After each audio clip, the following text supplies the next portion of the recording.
had Instagram ads specifically for mobile games a couple times before in videos, and I never really expected it to become a series, but they just keep getting weirder and weirder, and people keep sending me them, and obviously I save them because they're so weird, and now I've got enough to make another video, so here it is. I swear whatever company or like marketing agency makes these ads on Instagram like watches my videos, and they're making them progressively more and more weird so that I make videos about them. And guess what? It's working, because here I am making a video about them. They just keep getting weirder and weirder, like they're evolving. Okay, this has got to be one of the weirdest ones I've seen. It's a little game. It looks like you just go around and eat people's paint and make your pile of paint bigger. Pretty normal looking game. And the caption for it is, "Only 1844 kids will get this." There's two possible ways that this could be interpreted, and I'm not really sure which one they meant, but both of them make zero sense. The first interpretation is, only 1,844 kids will get this. As in, like, only this very specific number of kids will understand what this game's all about. And if that's what it means, then why would that be true? Why would only 1,844 kids understand this game? It looks pretty simple to me. And how could they possibly claim to be able to guess how many kids would get it? It's so specific. And then the other interpretation, obviously, is only 1844 kids will get this. As in, like, only kids from the 1840s will understand this game, which definitely isn't true. It's like one of those 90s kids memes. Like, only 90s kids will get this game, but instead it's targeted towards kids from the 1840s who don't have any concept of what mobile games are. They don't even know what phones are. I feel like of the two interpretations, this is the one they probably meant, but I can't even begin to understand why in God's name they would do this. Kids in 1844 would be utterly confused by this game. If you went back to 1844 and showed this to a child, they would think that you were a witch, and they would run away. Maybe the people who developed this game are witches? And iOS developers? Only kids from 1844 will understand that we are witches. And we develop mobile games. I don't know, that just seems like a bit of a stretch. I just don't think kids from 1844 would want anything to do with this game. Not to mention the fact that they're all dead. So even if only kids from 1844 did get this game, congratulations, you've designed a game for dead people. And dead people can't play mobile games. What a horrible business strategy that would be, to design a game that's target demographic, or I guess only demographic, is people who have been dead for well over 60 years. Do you see what I mean when I say these have gotten weirder? I guess the formula of if you do this, then you're legally this has gotten too predictable, and now they've got to switch it up even more. Make you question your whole existence even more by trying to tell you that kids from the 1840s will enjoy this mobile game more than you. Maybe it's like reverse psychology. It's like, oh, you don't want to download this game, you won't get it. Only kids from the 1840s will get this game, and you were born in the 1990s. You've got no chance of getting this game.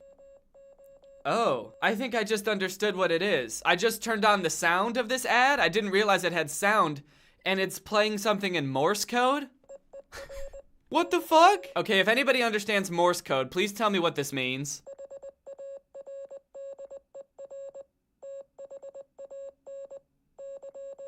If there's any kids out there from the 1840s, please help me decipher what this means so I can make sense of this ad. I can't believe they put Morse code in the ad. How would that make anybody want to download this game? Real men don't get wet. Okay, this is another one of the weirdest ones I've seen. So up here, you've just got a screenshot of the game. It looks like a brain teasers game. It's trying to test your mental skills. It's just a bunch of wine glasses, and it says, whose glass will fill first? The weird part about this one is the caption of the actual Instagram picture, which is, the only app on Selena Gomez's phone.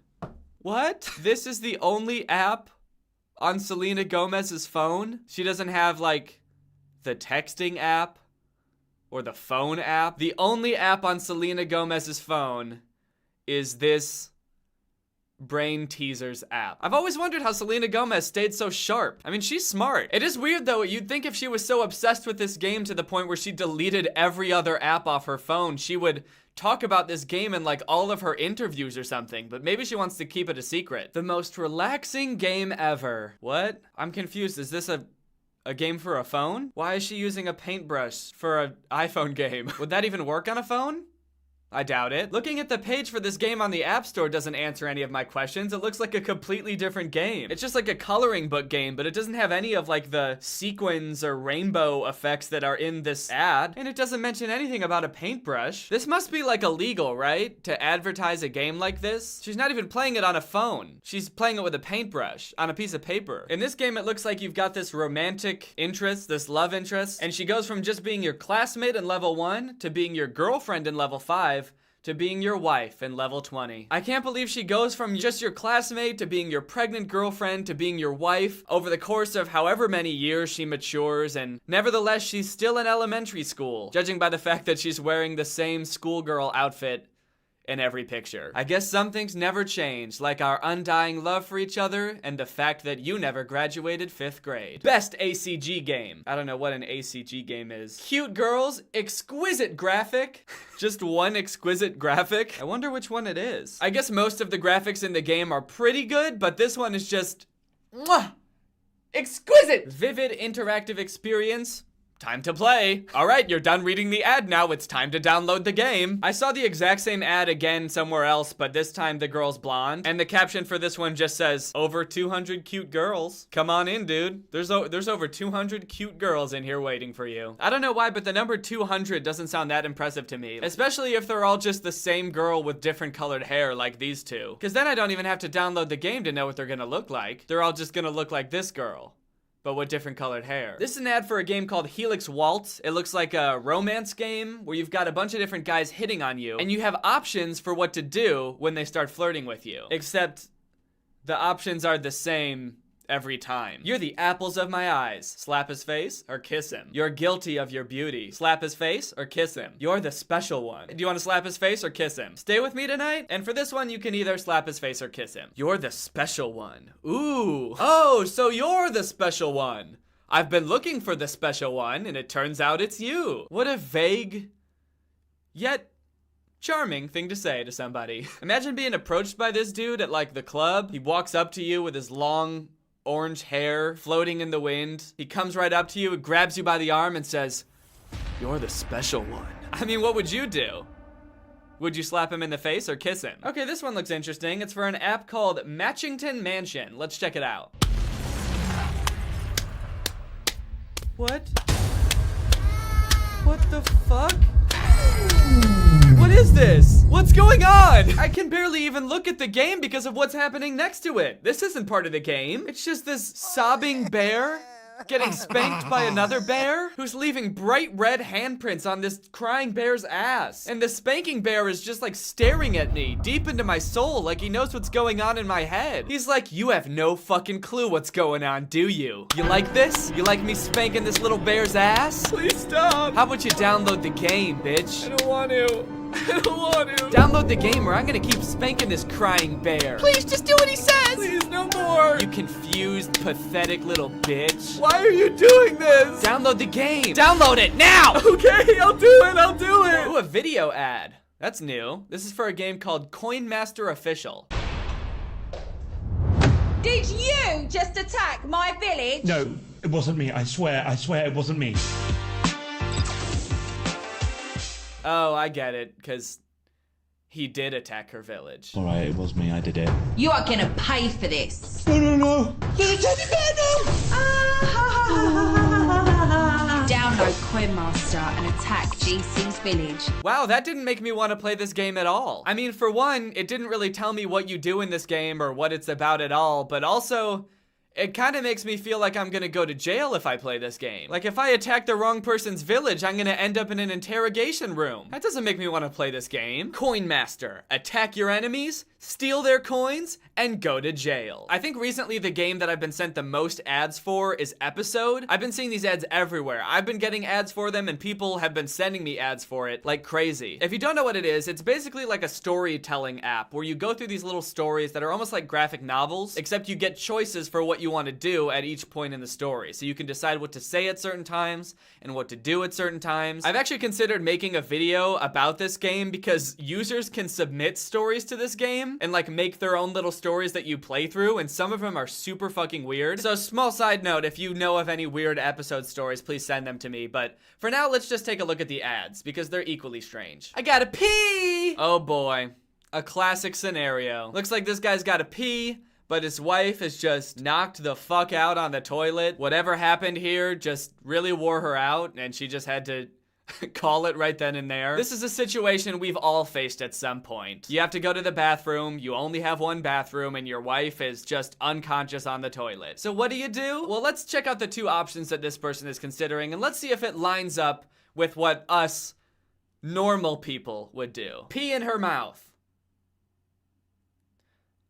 No, I don't know if that is the first thing that I would consider. Come to think of it, I think that's actually probably the last thing I would think of in this situation, would be to pee in my unconscious wife's mouth. I think probably the first thing I would think to do would be to try to wake her up, you know, so she would move and then I would get to use the toilet. Or maybe use a different bathroom. I'm a guy, so I can pee outside. I could pee in my own mouth. Or maybe call 911.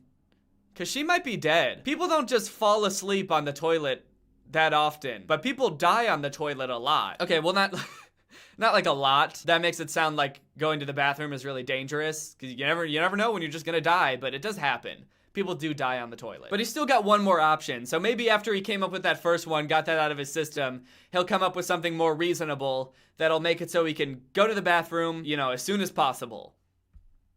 Divorce. Oh.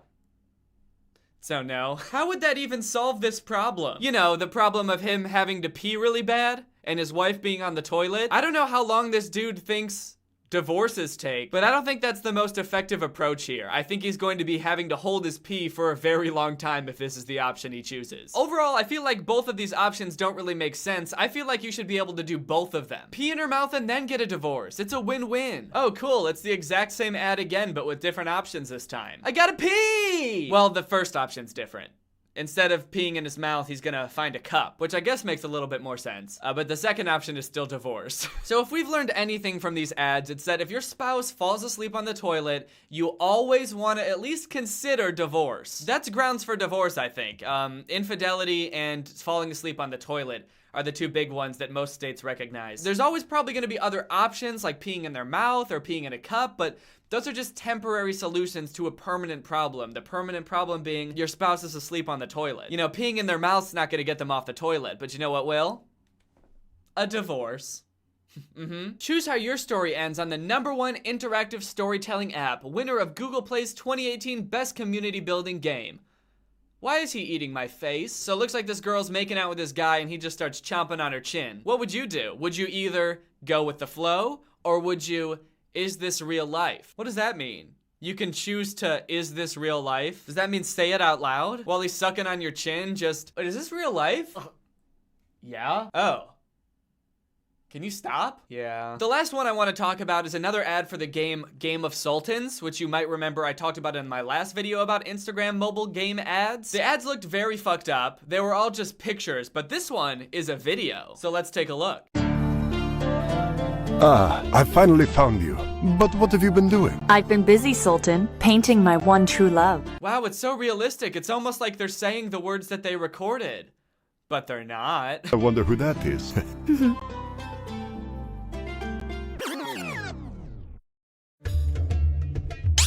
Uh-oh, it looks like the Sultan's in another one of his sticky situations. Looks like his queen is in love with a woman. But don't worry, the Sultan's got a pretty quick fix for this one.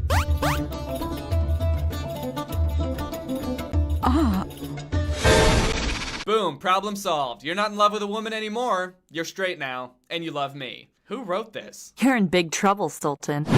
Download Game of Sultans on the App Store now. You're in big trouble, Sultan. Trying to turn me straight.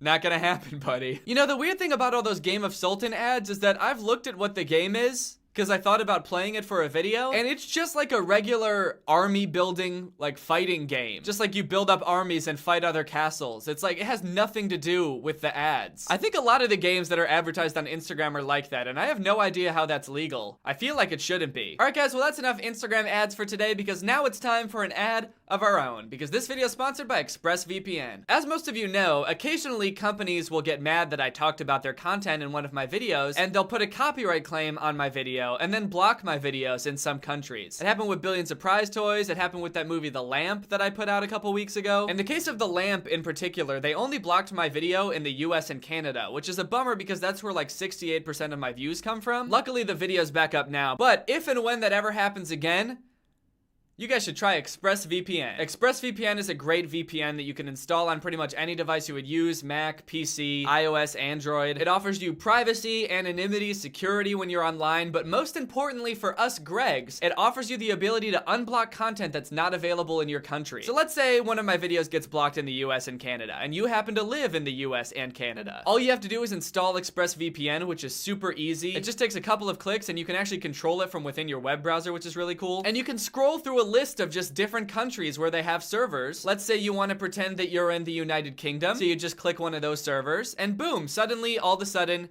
you're British. There you go. You can watch the video. ExpressVPN has the fastest speeds, 24/7 customer service, server locations in 94 countries, and it's less than $7 a month with a 30-day money-back guarantee. So take back your internet privacy today and find out how you can get 3 months free by clicking the link in the description, expressvpn.com/Danny Gonzalez. That's expressvpn.com/Danny Gonzalez for a free 3 months with a 1-year package. Visit expressvpn.com/Danny Gonzalez to learn more. Thank you to ExpressVPN for sponsoring this video, and thank you to you guys for checking out ExpressVPN. Not only is it helpful for you guys to use ExpressVPN to watch videos that aren't available in your country, but it's also helpful to me when you guys support people that support this channel and makes it a lot easier for me to get sponsors. So thank you for checking out ExpressVPN by clicking the link in the description. All right, guys, thank you for watching this video. If you're not subscribed to my channel, make sure you subscribe and turn on my notifications to join Greg. Greg is my fan base here on YouTube. We're an army. If you subscribe and turn on my notifications, your name legally changes to Greg,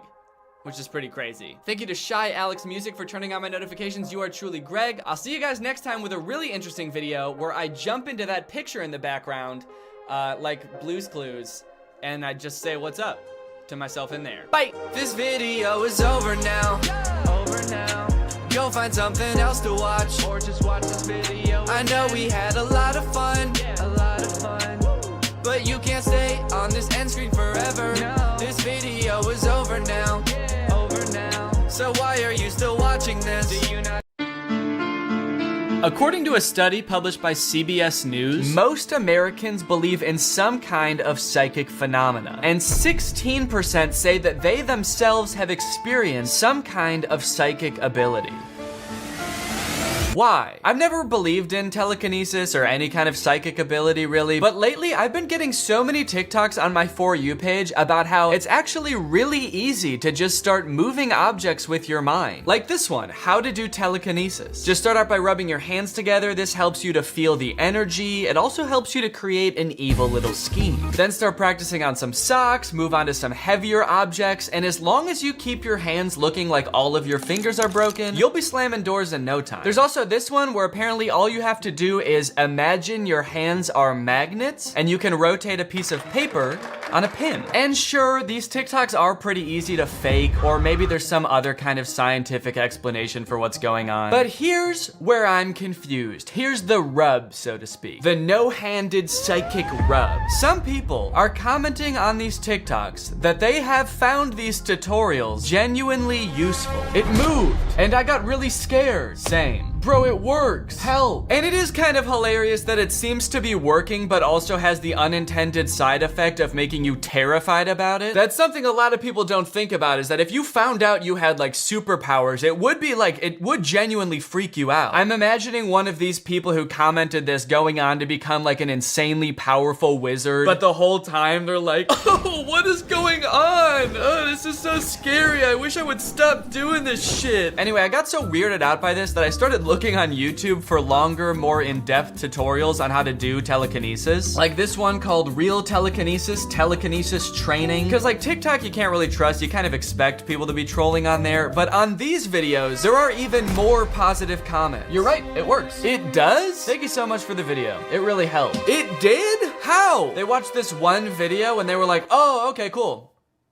I get it. I'm psychic now. I am typing this comment with my mind and I just blew up a baby bird in my backyard. The more I look into it, the more confused I get. I don't believe in telekinesis, but there seems to be a pretty sizable group of people that think that it's real and they can do it. And are doing it. So basically with this video, I wanna find out what the hell is going on. There's a lot of telekinesis content out there on TikTok and YouTube and other websites. Is any of it real? And if so, can I do it? Because if I can, honestly, I'm gonna be pissed off. I would be so confused. That wouldn't make any sense. I would be the most confused and pissed off warlock the world has ever seen. Okay, so I think if we're gonna figure this out, the first thing we have to do is start with the basics. So we've got those first two TikToks that seem pretty easy and straightforward. And then there's this girl on YouTube, Guide of Limitless Truth, who has a bunch of telekinesis tutorials. So I'm just gonna check out her channel and see what she suggests. There is no right or wrong way of doing telekinesis. All techniques I use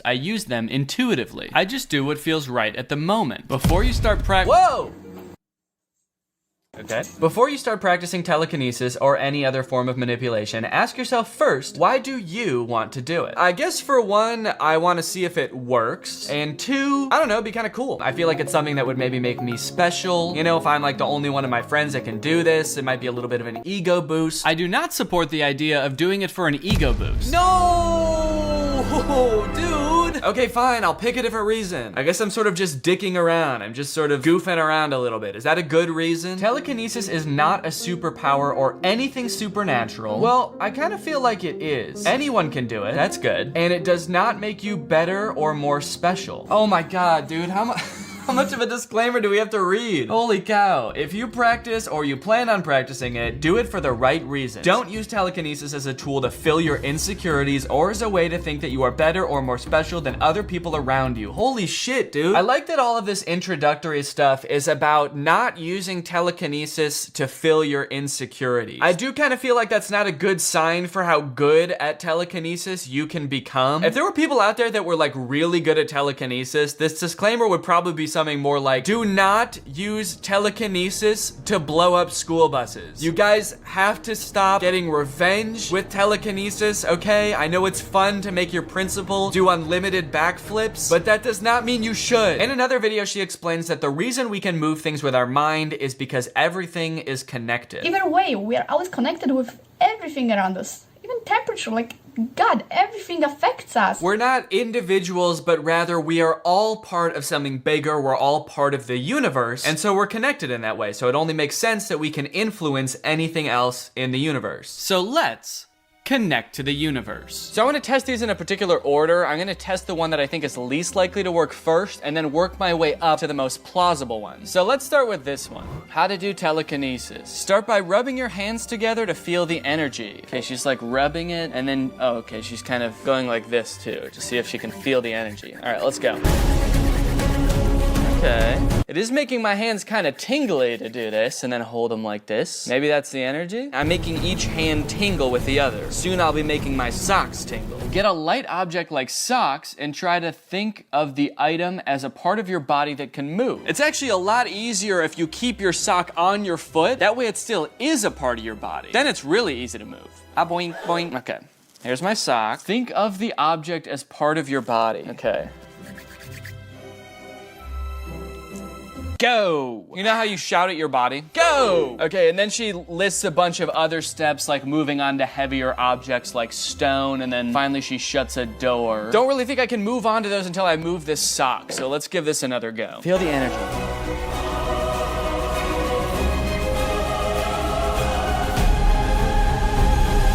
I don't know why it's this motion, like you're opening a doorknob. Shouldn't it be like, go, go, get out of here. Dude, PU. Stinky sock. Okay, the sock's going back on my foot. How to practice telekinesis, or moving matter with your mind. All you need is a small piece of paper, like a Post-it note, an eraser, and a needle. Okay, so I went out and I got a needle. I actually got a whole bunch. And then I'm gonna stick it into this piece of foam.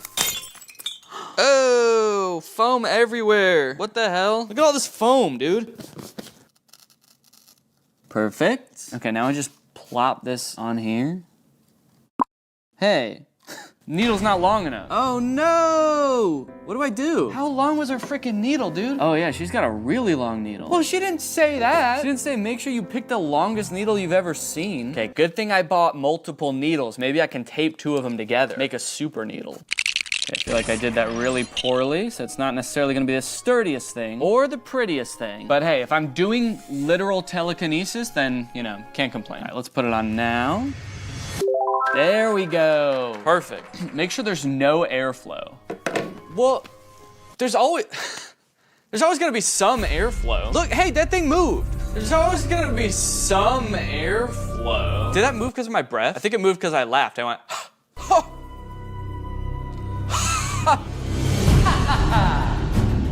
Yeah, there it goes. Okay. Now I see why the airflow thing is so important. Focus on a corner of the paper. Okay. It's moving again. I feel like it moves every time I talk. I'm manifesting it moving. Paper move, go, paper go. Stare at it for a while, become one with the object. Okay, you and me, object, we're about to become one.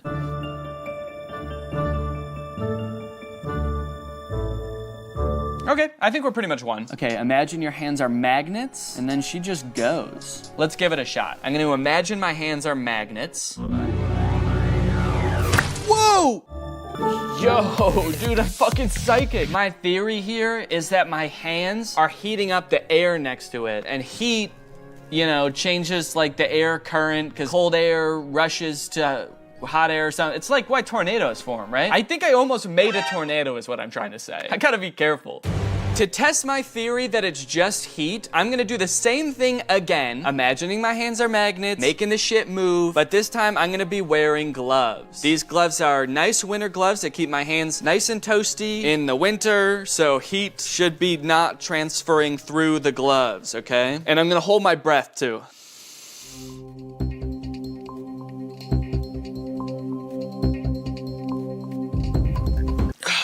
Shit. I can't hold my breath for that long. Well, it didn't move at all. I mean, like,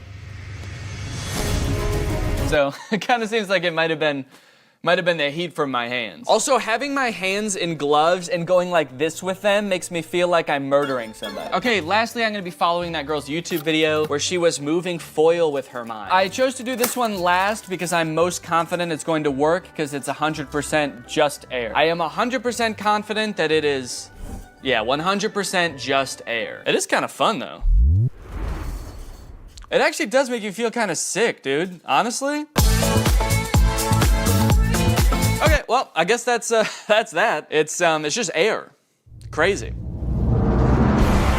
Okay, so that obviously did not work. I guess in a way I probably should have known. This video I watched where this girl can only move a piece of foil is from 2 years ago. And as of 5 months ago, she can now move 2 pieces of foil.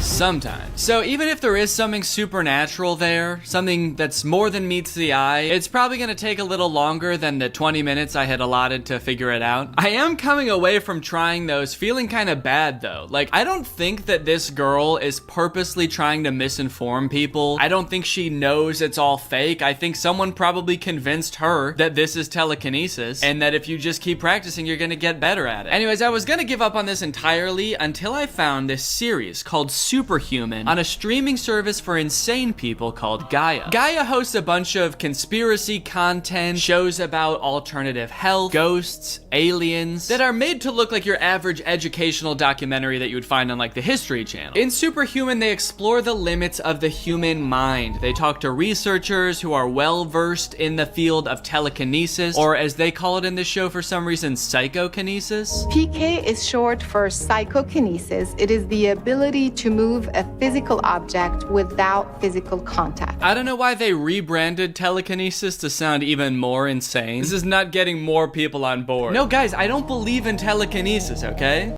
I believe in wacky kinesis. To show off how psycho her kinesis can be, the host of this show, Caroline, takes her friend Rachel to meet with a psychokinesis practitioner, Sean. It is a meditation process in itself, in the way if you're too tense, it stops moving. When you relax, it starts moving again. If you don't give it enough time, it doesn't work. If you let go, it works. So I'm immediately getting the same vibe that I got from that YouTuber, where it feels like he wants it to be real so bad that he's just like making up reasons why sometimes it works and sometimes it doesn't. If you're too tense, it stops moving. When you relax, it starts moving again. Yeah, sometimes I have trouble getting the foil to move, but that's just because I care too much. It freaks the foil out. He does this little presentation and the foil won't move. He's like, no, the foil hates me. I knew it. The foil fucking hates me. And mine just started responding too, so I think we're sharing a field now. Oh my god, he and Rachel are sharing a field? It's the most romantic thing I've ever heard, dude. Is there something going on between Sean and Rachel? Caroline's over there by herself with her thing, like, yeah guys, I think I'm in the field too. Mine's moving. Sean's like, no, you're not. You're in your own field, all right? Me and Rachel are in a field together. I was wondering if I am here, if I'll have more ability. Sure, keep going. Sure, go for it. It's all fake anyway, so do whatever you want. I just feel like if this dude Sean has been at it for years, and the best he can do is move foil sometimes, but he can't even figure out like why it moves, then even if psychokinesis is real, it's just not good. How about that? Yeah, here's a new take actually. Psychokinesis is real, it just sucks. Okay, but here's where things get even crazier. Here's where the real shit starts, all right? Here's where Caroline travels to the UK to meet with an exceptional group of young children. First stop is in the UK, where we encounter children who are using blindfolds to access their superhuman abilities. What do you mean you just encountered them? You just find these kids? And now tell me what's on this card. Oh, tiger. Isabella, what is the shape and color of this stone? Kind of like a circle, and it's not really, it's kind of like see-through. That's right. There's a school in England where children are learning to see while blindfolded. They can make out shapes while blindfolded. They can read with the blindfold on. They can even dodge cones with a blindfold on. And it's not just in the UK actually. There's another school in Utah that teaches kids how to do all sorts of things blindfolded. But in this school, the instructor is wearing a karate uniform for some reason. Are they also fighting the kids blindfolded? That seems kind of fucked up. The instructor's never even blindfolded. Seems unfair. Orange, blue, green.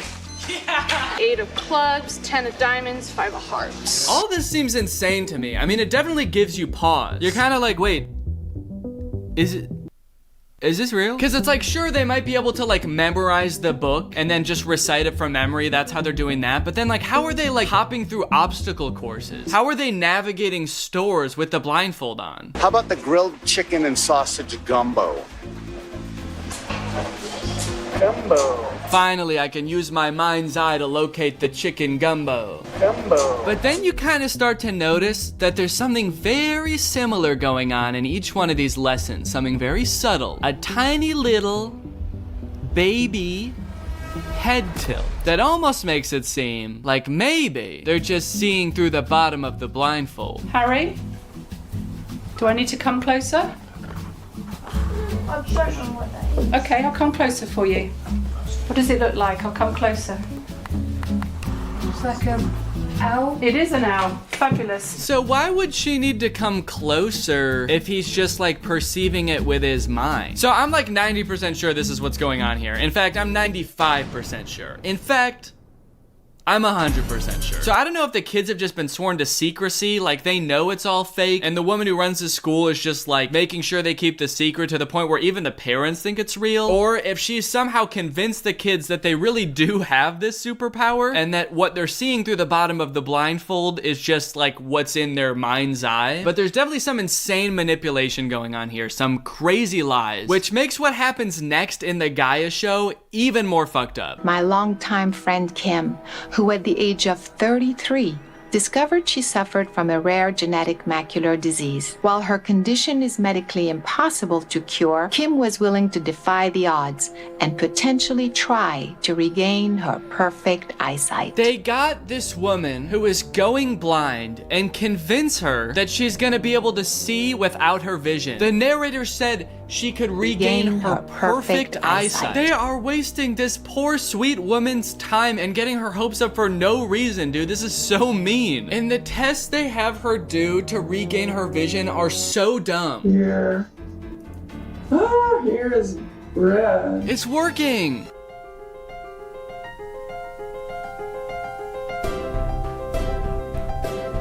That seems like it's blue. She's doing everything in her power to try to get that blue light to reflect into the goggles. Why would she need to put it all around her head to use telekinesis? In the next clip, she's like sliding the paper into the blindfold. I think it's blue. But hey guys, the results speak for themselves. Look how far she comes in just a few short sessions. Green.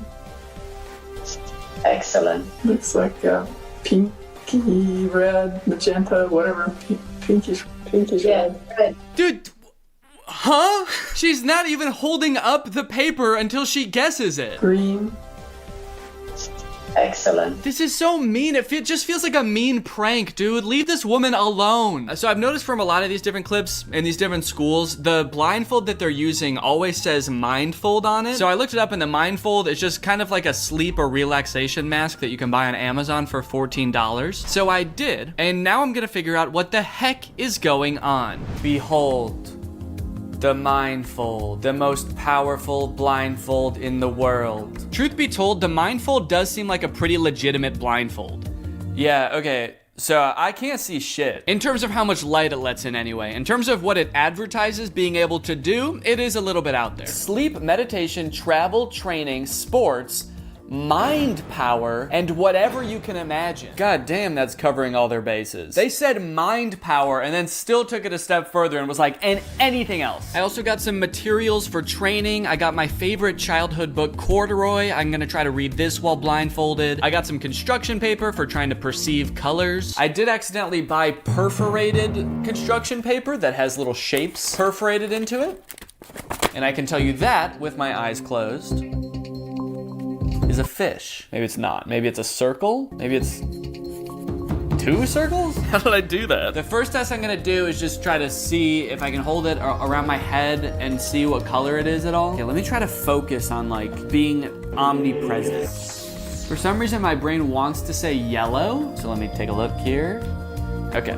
Jesus, dude. It's a bright light pointed at my eyes right here. Who put this light here, man? Right off the bat, I noticed that I do not have any sort of natural psychic ability. Purple. But another thing I noticed is that all of the kids in the Gaia show seem to wear their blindfolds so that their eyes are at the very bottom of it. So I decided to give that a shot, and that made things way easier. I can see very clearly. It's not just like a rim of light anymore. It's like I can fully see any type of paper you can hand me now. I can see like that's orange, that's freaking purple, that's freaking green. If this is what you can see normally, then this is basically what I could see with the blindfold on like this. And even when staring directly into the camera lens, you still can't even see my eyes. So now I guess with my eyes concealed, hopefully, let me see if I can read a little bit out of Corduroy. Let's see, can Danny read? The watchman tucked Corduroy under his arm and carried him down the escalator. He's got my man in a chokehold, dude. Who is this guy? If that is how these training schools work, that's actually insane. Like, these kids can fully see out of the mask. I can literally see everything up to here. So I could navigate an obstacle course, lickety-split. It seems like this is pretty easy to fake, but I do owe it to the community of people that do this to at least try to figure out, like, is this possible to do legitimately? Can I train my brain to see without sight? Luckily, our boy Sean from earlier has actually written an entire book about the process of seeing without your eyes. It's called Mindsight, and I got it, and I read it, and I spent a week training. His recommendations were a little bit unorthodox at times. Sean actually recommends doing this practice while exposing as much skin as possible. Take your shirt off. Taking your shirt off is ideal if you're comfortable doing so. And he also kept reiterating that he actually doesn't even know how this works. There are multiple possibilities for how it works, but ultimately, you don't need to know how it happens in order to make it happen. But look, I know what you want, okay? You don't want me to just read the entire book to you. You don't want to see every single training session I ever did. You want to know, does this work? I spent the past week doing this. I read the whole freaking book by the face of this movement. So I think it's only appropriate to do one final session so you can see all the progress I've accumulated so far. Can Danny see without his eyes.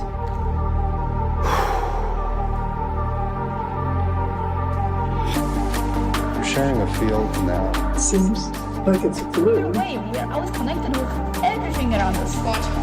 Blue. How about the grilled chicken and sausage gumbo? Purple?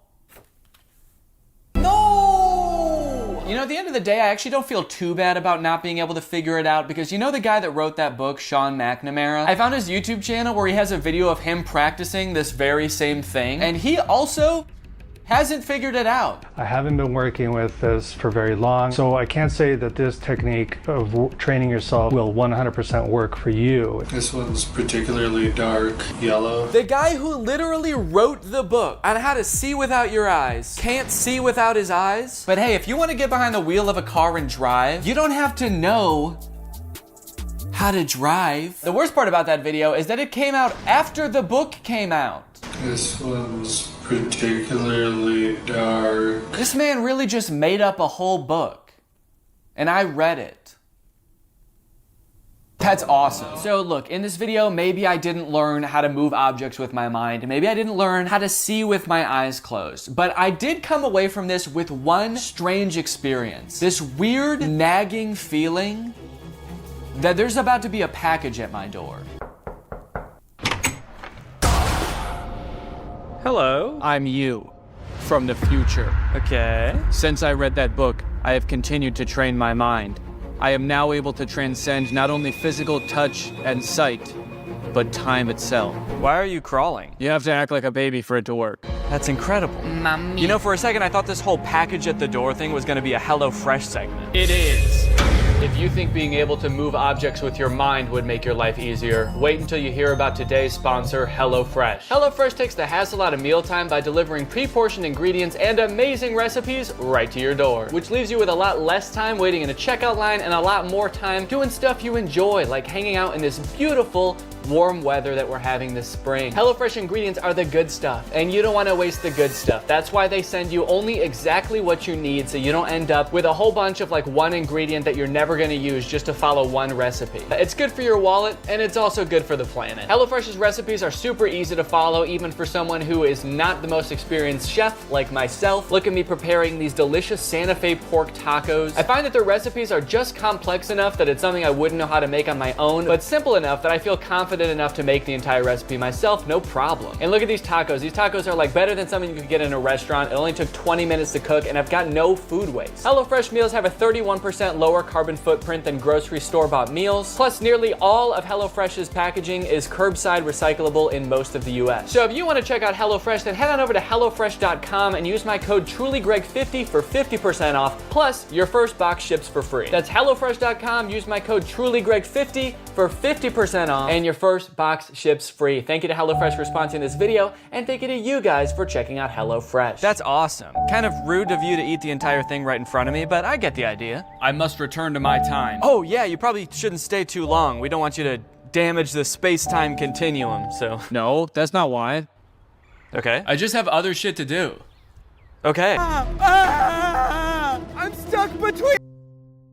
What's up, Greg? I hope you're all having a great day. Welcome back to my channel. This, of course, is another episode of Candy Dan. I've been seeing this dude named Candy Ken a lot on TikTok lately. He's super popular on TikTok. He's got like 8 million followers. His videos are some of the weirdest things I've ever seen on TikTok. Every time they pop up on my For You page, I'm like, dang, this is really weird, and I feel like I need more context. So I go to his profile and watch more of his TikToks, only to realize that the context I'm looking for does not exist. But today, I'm actually not gonna be talking about his TikToks. One, because most of his TikToks are just snippets from his YouTube videos that are cut down for TikTok, but with a popular song playing over them, and I don't want to get copyright claimed. And two, because the rest of them are ads for some app called TikTok Tracker. I downloaded TikTok Tracker and they gave me all my fans and followers. Which is some app that helps you gain followers on TikTok, which I'm almost certain is against TikTok's terms of service to like use third-party apps to gain followers. But also I'm pretty sure the ads in general are illegal because they don't say that they're ads on them, but they very clearly are. But he does them a lot.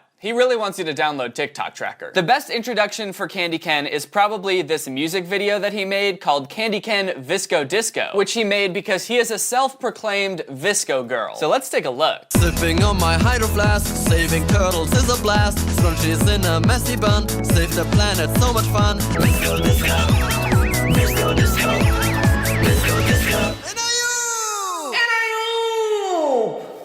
Oh man, what a fun concept. Or I guess it would have been like months ago when the Visco girl thing was popular. And to be fair, he released this video in December, but he kind of put all of his eggs in one basket with this whole Visco girl thing, because that's like his big thing is that he's a Visco girl, and I don't think that's very popular anymore. But he's kind of built his whole online presence around being a Visco girl, so he's kind of stuck doing it now. But if you thought this music video was a lot to look at, then dear God do I feel sorry for you, because you have no idea what's coming. It gets worse. It gets a lot worse, motherfucker. So let's watch one of his regular videos. This one is called My Girlfriend is Pregnant. It was posted on April 1st. See if you can try to guess what the ending of this video is going to be based on the date it was posted. Last time on Candy Can. She peed in the pool! Messy bun, save the... You poop on my new iPhone! Oh my gosh! Oh my gosh! And don't forget to subscribe.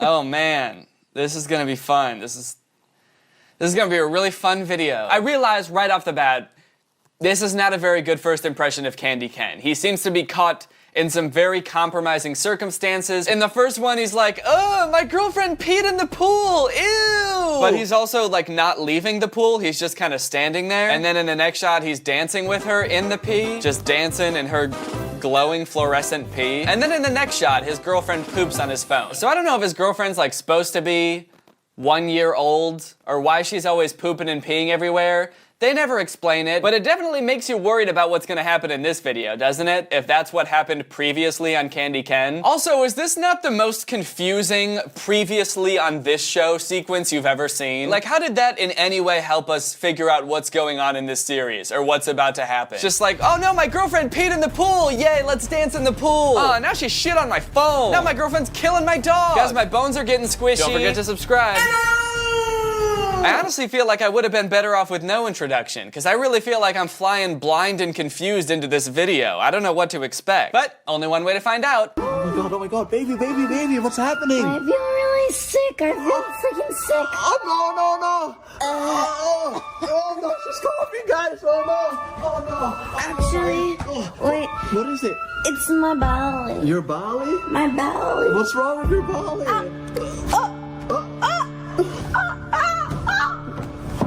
I feel something kick. Okay, there's a lot going on at the beginning of this video. I think we can all agree, too much going on. Almost to the point where I feel like I should apologize for not properly preparing you for this, because I've already watched this video and I'm still overwhelmed. I'm still more or less in my I almost said flight or flight response. That honestly is kind of how I feel. I'm like, I either want to get away or I want to get the fuck away. I'm in my flight or flight response. Basically, all you gotta know is that this is Candy Ken, and this is Candy Ken's girlfriend, Baby J. So I guess the name kind of explains why she's peeing and pooping everywhere. It's because she's a baby. She's Candy Ken's girlfriend. She talks like Marge Simpson most of the time. She doesn't always. Sometimes she just talks like a normal girl. And she's having some pretty gnarly tummy troubles. What do you mean, baby, baby? Oh, my belly. Ow. Baby, what is it? What is it? I'm pregnant. So she says she's pregnant. And she also says that she can feel the baby kicking, despite the fact that she's nowhere near far enough along for that to happen. Doesn't that... It takes like months for you to start being able to feel the baby kick, right? That's gotta be one strong fetus, dude. Either that or it's not a baby and you need to get help right away. You got like an alien inside you. So Baby J is having a baby. Can baby have baby? What do you mean? I'm freaking pregnant. No, it can't be. It can't be. We're not pregnant and we don't do this. Inappropriate. Super inappropriate. Why is he scolding her? If she's pregnant, it's probably because of something you did, right? He's like, inappropriate. Inappropriate. You need to go back to manners school and learn some manners. Because it's very rude to get pregnant. By me. No, guys. She's lying. I would have never. We didn't even kiss yet. Are you crazy? Oh. How you pregnant? I'm pregnant. I think I'm pregnant. I'm definitely pregnant. I'm sorry, pregnant? What do you say? Is she saying pregnant? It sounds like she says a different thing every time. I'm pregnant. I'm pregnant. I'm pregnant. I'm pregnant. I think I'm pregnant. I'm definitely pregnant. Definitely. The way this video is shot, I'm sure you've noticed, is also insane. Who is filming this? Is Usain Bolt filming this? Just fucking... This video's filmed like their apartment is in a small fishing boat that's caught in a big storm. Oh, did you hear it? I told you. Oh no. Also, the cameraman keeps like zooming in on the sides of their faces and like their shoulders and behind them instead of actually doing a close-up on their faces. Why is he doing that? The cameraman's just in the middle of filming and just zones out. I'm pregnant! What, baby? No. Yeah, I'm pregnant! Baby, no, say it ain't so. I think that I'm precky prick! Oh no, baby, no. Oh, baby. I never noticed how hot Candy Ken's neck is, dude. Look at that thing. It's thick. It's like a tree trunk. Hey! Huh? Keep filming, dude. My girlfriend's prickle nut. Stop! Are you freaking crazy? Oh, what is it? What is You're it? gonna take me and my freaking belly outside when there's a freaking corona! Oh my god, okay. Okay, I got just the thing. This for your legs. Yes. Oh, okay. Here we go. It's not safe out there, guys. It's not safe. We have to protect the baby. Okay, there we go. What? Did she actually just get hurt? It sounded like she snapped out of character for a second there. She was like, ow! Ow! Ow! Ow! Fuck! Ow! Ow! It was weird. It was like we got a glimpse into the real person that is this character. So they decide they should get a pregnancy test, so they suit up in these ridiculous outfits, and then they're off to CVS. Alright, guys, we're in downtown LA. Weird way to start a scene. Just standing there. She's got her head down like she's all defeated. He's standing there like a video game character before you pick up the controller. Just... Hey guys, my girlfriend's pricky whack. Move really careful because the virus is everywhere, guys. The virus could be everywhere.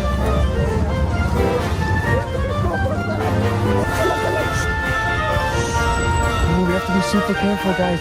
The virus could be everywhere. Do they think the virus is like a dinosaur or something? They're like crouching, trying to stay really still, being like, shh, guys, we gotta be careful. The virus could be anywhere. And its vision is based on movement. Excuse me. Just not talking to anyone. Who is she talking to? There's no employees around. Just walking around the aisles of a store, not talking to anyone, like, excuse me, where's the pregnancy tests? I'm pregnant. I am pregnant. Oh, look at this wall. Do you see the plastic wall? Yeah. Did she not know they were filming? She's just like, yeah. He's like, wow, look at this plastic wall. Babe, check out, they got a big plastic wall over the pharmacy. She's just like, Yeah, I get it, babe. why do they keep in the parts where she breaks character? Please, no, baby. Please, no. Are you crazy? One of my favorite parts about their videos, this happens in like all of them, is that like every other word out of their mouth is, are you crazy? Are you crazy? Are you crazy? Are you crazy? Are you crazy? Are you freaking crazy? They say it so much. In this video alone, I think they've said it like 5 times already. And you know what? I'm starting to think it's because they both actually are crazy. Are you crazy? Yes. Are you crazy? Yes. Are you crazy? Yes. Are you crazy? Yes. Are you crazy? Yes. Are you crazy? We got the pregnancy test, now we can find out about the belly. Hurry up, I have to pee, Boomer. Okay, we're gonna go home and we're gonna find out if baby J is pregnant, guys. Oh my god. I really hope not. Oh my god. It's my freaking stalker. No way. That's my stalker.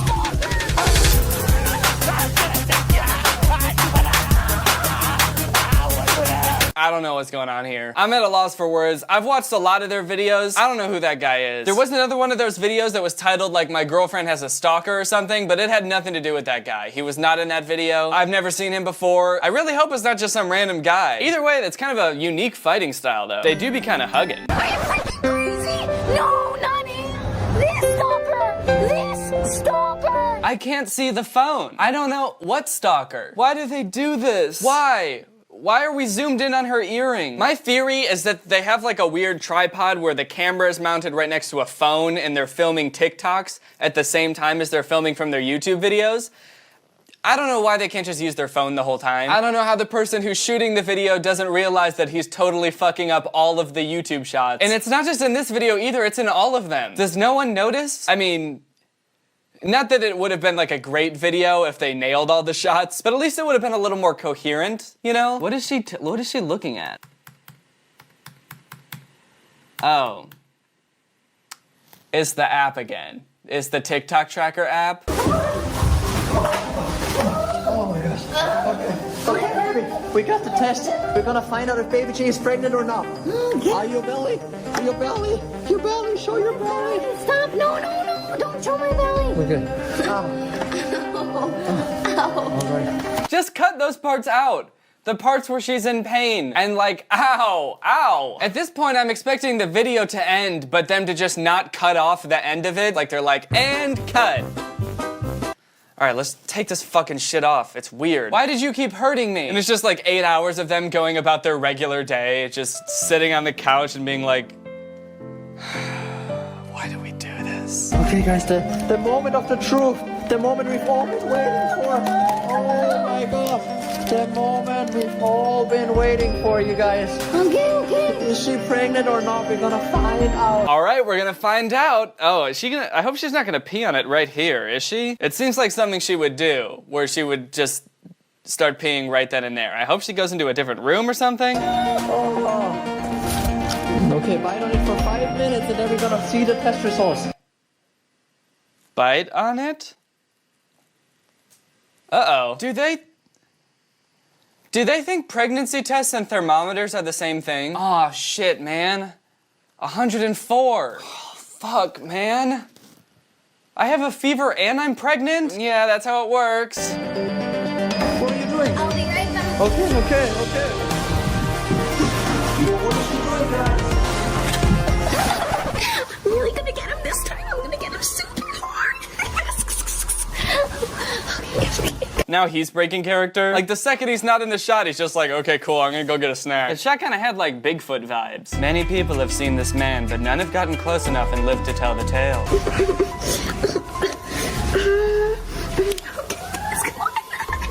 I'm super excited. Let's go. Come on. Yeah, no need to wait for the 10 fire trucks to pass. You've already spent, like 10 minutes on this video at most. You can't afford to spend any more. You gotta just keep trucking through. No time to stop, even when the audio's ruined. Even when you're out of character. Just keep plowing through. What is it? Baby. I'm pregnant. Oh my god, 1 stripe says not pregnant, 2 stripes is pregnant. 2 stripes, I have 2 stripes. Oh my god, oh no, she's pregnant. Wow. Such moving cinematography. That framing pretty much says it all, right? Do you think he's crying because he just realized how weird this kid's life's gonna be? My dad's name is Candy, and my mom is a baby. You could say my life is pretty crazy. April Fools!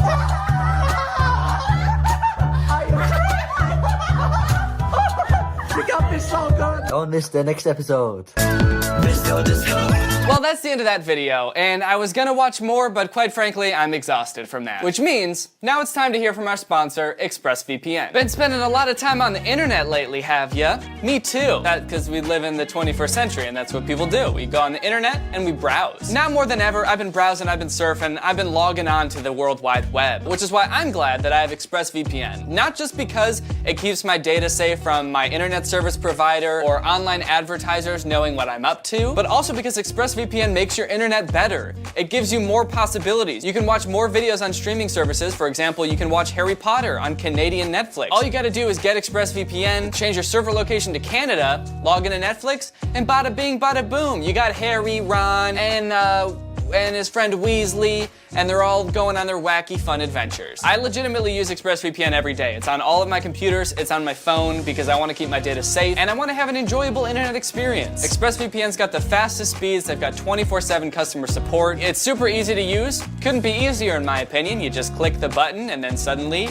you are using it. They're also the best rated VPN out there. They're rated #1 by TechRadar, CNET, The Verge, and most importantly, yours truly. So find out how you can get 3 months for free by visiting the link in the description. That's expressvpn.com/Danny Gonzalez. One more time for the kids in the back. That's expressvpn.com/Danny Gonzalez. ExpressVPN's a great service. Again, I use it every day, so I hope you guys enjoy using ExpressVPN as much as I do. So thank you for checking out ExpressVPN, and thank you to ExpressVPN for sponsoring this video. All right, well, that's it for this video. If you guys are new here and you're not subscribed yet, make sure you subscribe and turn on my notifications to join Greg. That's all I have to say about that. No explanation. Thank you, ugly ass bit, for turning on my notifications. You are truly Greg. I'll see you guys next time with a really interesting video where I climb up a telephone pole. And then I live there. Bye! This video is over now. Over now. Go find something else to watch. Or just watch this video. I know we had a lot of fun. A lot of fun. But you can't stay on this end screen forever. No. This video is over now. Over now. So why are you still watching this? What's up, Greg? Welcome back to another episode of I Have Had a Week. Quite a week. I have been having some serious issues. I know a lot of you noticed this because I got a lot of tweets about it, but my video that I posted last week about the movie The Lamp got taken down due to copyright. It's back up now, luckily, so if you haven't seen it, you can go watch it. But oh boy, has this week been quite an experience dealing with copyright issues on YouTube. So let me give you a little rundown of what happened last week with my video. So I uploaded it, and pretty much the minute I uploaded it to YouTube, it got copyright claimed. I guess it was claimed like automatically by YouTube's robots or whatever goes and automatically claims things, because the video was still private at that point. Like, I had uploaded it, but I didn't publish it and make it public, so nobody could see it. And I'm pretty sure that like even YouTube human employees can't see it, but they do let their algorithms or robots watch it and check if there's any copyrighted material or any like super explicit material so they can claim it or demonetize it or anything like that. So like the second I uploaded the video, it got claimed right away. But the only thing that happened was my video got demonetized. I wasn't super worried about it at first because I had a brand deal on that video, so I was gonna get paid for it anyway. So I was like, all right, whatever. And I have to post it anyway for the brand deal, so I'll just let it be demonetized and I'll just post it like this. That'll be fine, right? Nothing bad could possibly go wrong. So the video performed really well. I guess a lot of people liked it, and I think it was like my #1 video in like the first 24 hours of any video I've ever posted, which made me feel pretty good. But that pretty good feeling was short-lived because the next morning when I woke up, I found out that my video had been blocked in several countries. 2 countries to be exact. The US and Canada, which according to YouTube is like 68% of my audience. So after I'd gotten that initial like 24 hours of views or whatever, 68% of the people who would ever watch that video again would not be able to see it. So that's cool. Now I know what you're thinking. Well, what happened? I thought the video was just demonetized. Why did it all of a sudden get blocked in 2 countries? I don't really know. I didn't even get a notification that it did get blocked, which is the weird thing. Like, YouTube didn't even tell me. I searched through all of my emails, and I looked on the like dashboard in the creator studio, and there's nothing. The only way that I even knew to check is because Laura texted me that she couldn't find my video that morning, and a bunch of people tweeted me as well. And the weird thing was, since it was only blocked in the US and Canada, I was still getting like some views, and I could see the views coming in on the app. And so I was like, wait, is this video blocked or isn't it? So I think what happened is, even though like the robots found the video and they made it demonetized, the day that I posted it, someone from the movie studio or someone that works there must have seen it, and they were like, uh-oh, this don't make our movie look too good. And then they put a manual claim on it and set it to block in the US and Canada. Anyway, I'm sure a lot of you have heard about creators complaining about things like this before. I made a video complaining about something like this before with the Billion Surprise Toys thing. In both that case and this case, my video falls under fair use, which YouTube supposedly protects. Basically, if your video is transformative in nature and like doesn't use all of the content and or is educational or parody, I don't know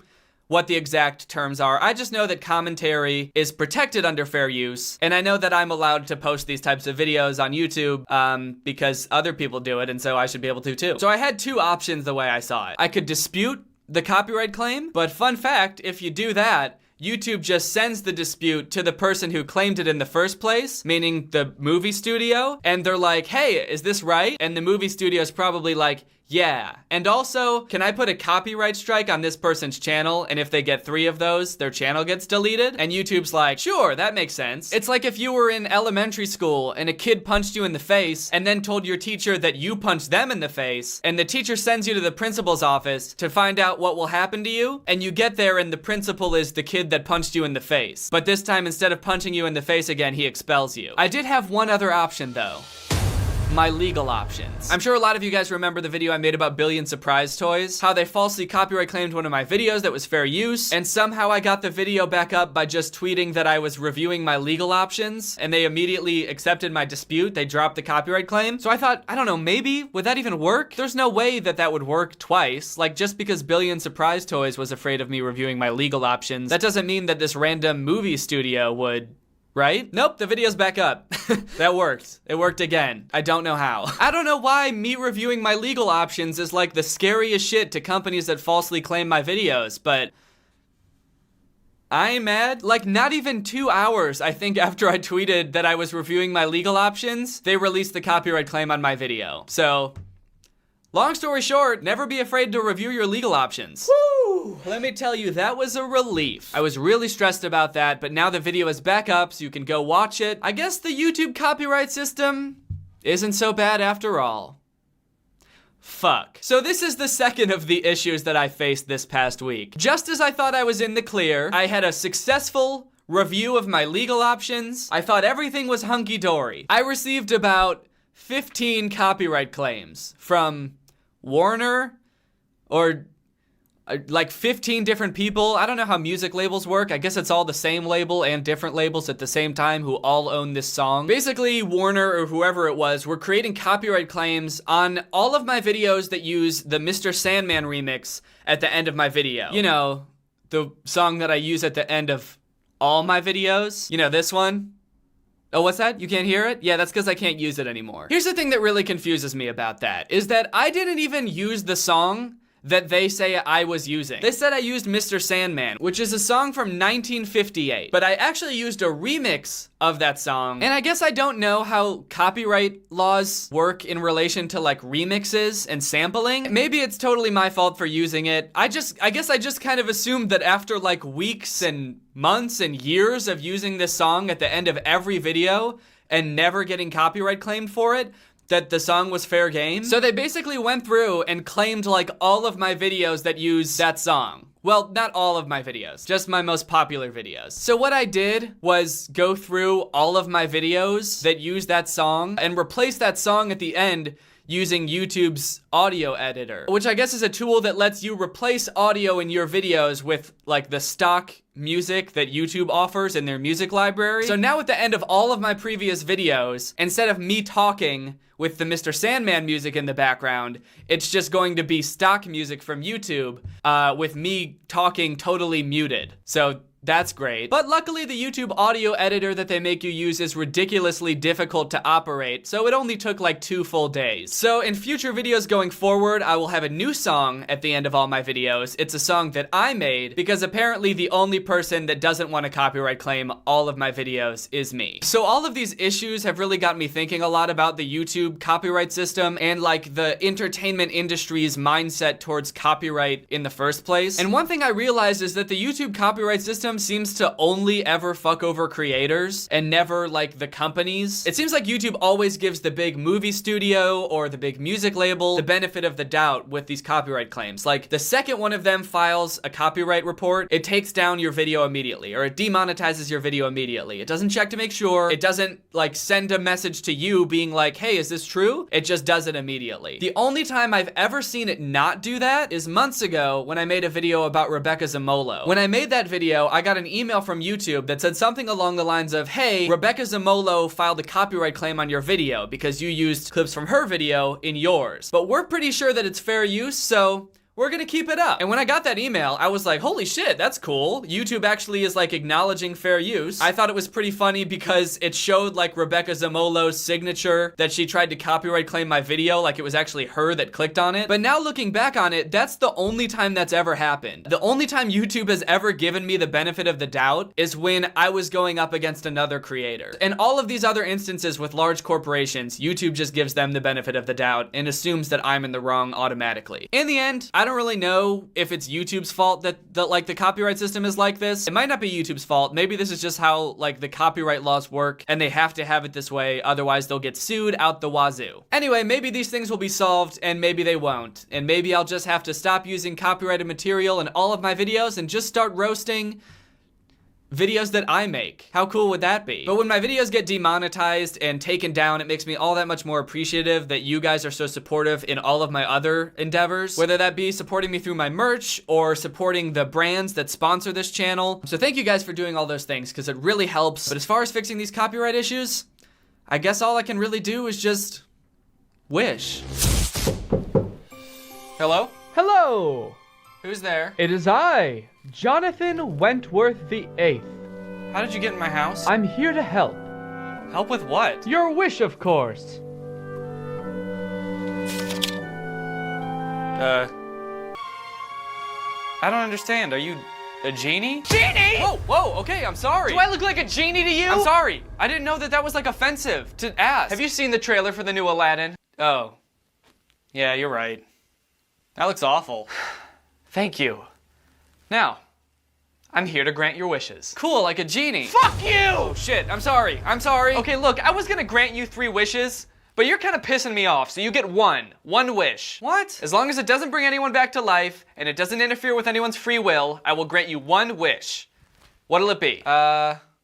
I don't know, I'm kind of hungry. Can I just have something to eat? I'm glad you asked. I've got just the thing. Are you tired of spending hours in the supermarket every week only to feel like you have no idea what you're doing in the kitchen? Well, it's time to say hello to HelloFresh, America's #1 meal kit. HelloFresh is a fantastic way to stay healthy in 2019. HelloFresh makes it super easy. They do all the planning, shopping, and prepping for you, so you've got more time to enjoy 2019 and a healthier you. They send seasonal, easy-to-follow recipes and pre-measured ingredients to your door every single week so you can enjoy cooking and sticking to your goals. All meals come together in just 30 minutes or less. They call for less than 2 pots and pans, and cleanup is minimal. We've been using HelloFresh for a little while now, and let me just say, I've really been enjoying the meals. The Shake It Up pork cutlets in particular were delicious. They've got different plans you can choose from, classic, veggie, family, and you can change whenever you want, depending on how your tastes change. So get out of the little rut you're in, get out of your comfort zone, and try some new delicious recipes. Their prices are great too. HelloFresh is now starting from $6.99 per serving. HelloFresh is offering 6 free meals. That's 2 free meals in each of your first 3 boxes. Head on over to HelloFresh.com and enter promo code TrulyGreg60 for a total of $60 off. Thank you to HelloFresh for sponsoring this video, and thank you to you guys for checking it out. I love to see you guys supporting the people that support this channel. It makes what I do here a lot easier and a lot more sustainable, and makes more people want to sponsor me in the future. So thank you for checking out HelloFresh. Okay. When do I get it? Huh? The package, when will it show up? What if I told you that it's been inside you all along? I'd say that's false and gross. It'll show up in a few days. Okay. Thanks. Well, I guess it's time for me to disappear.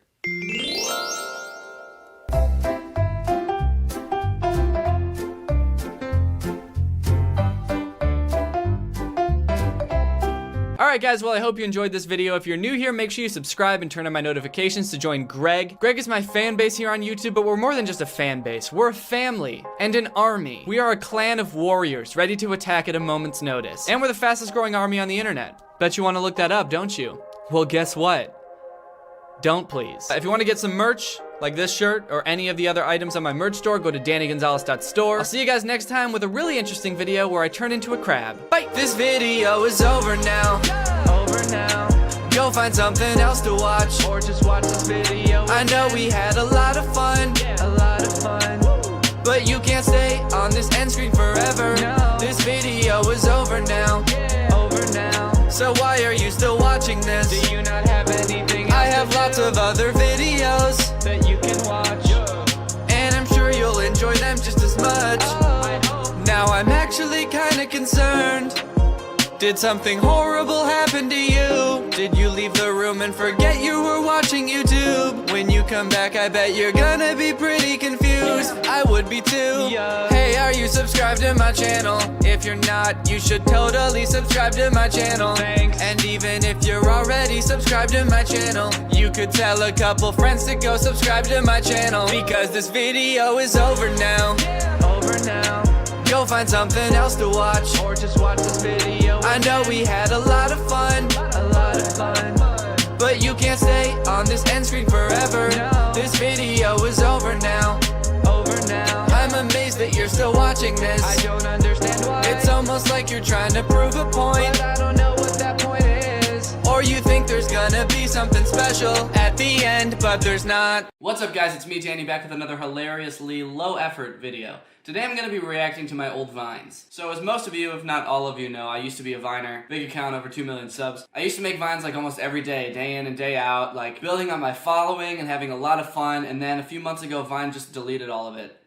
So occasionally I just lay awake at night thinking about my old Vines and how much I miss making Vines and how much I miss Vine. So I decided to do a little reacting to my old Vines video. Also, before we get started, shout out to CaliGirl4566. Thank you for turning my notifications on. If you want to be the shout out in the next video, make sure you turn on my notifications and be one of the first people to comment on this video, and you could be chosen. There's gonna be ones in here that I know I'm not gonna think are funny, because there were Vines that when I made them, I knew they weren't funny, and I just posted them because I thought other people would like them. And there's also Vines in here that I think are hilarious that did not do well at all because I just have a weird sense of humor, I guess. And so nobody else thought they were funny. So, also sorry for the mess behind me, I'm moving. My next video will probably be in my new apartment. So, let's get started. Oh yeah, this one's not very funny. This one was like after they announced Vine was shutting down and I kept making them, but I was like sad and just didn't care anymore. This one was a perfect loop. I was very impressed with this one. I thought that was really clever. Cat's got your tongue. That is so irresponsible of you. No. You're Not my best. beat drop. You're in so much trouble after this. Classic when the beat drops Eat a meme. Snickers. You're not the same when you're hungry. Shut up. I actually do like that. Oh, I really like this one. When I posted that, that was like the best any of my Vines had ever done at that point. That was like, I think it got like 50,000 likes or something, and I was like so freaked out. This one I thought was really funny. I don't think anybody really got it, but that's like the music video for that song. So it was the whole thing at the time.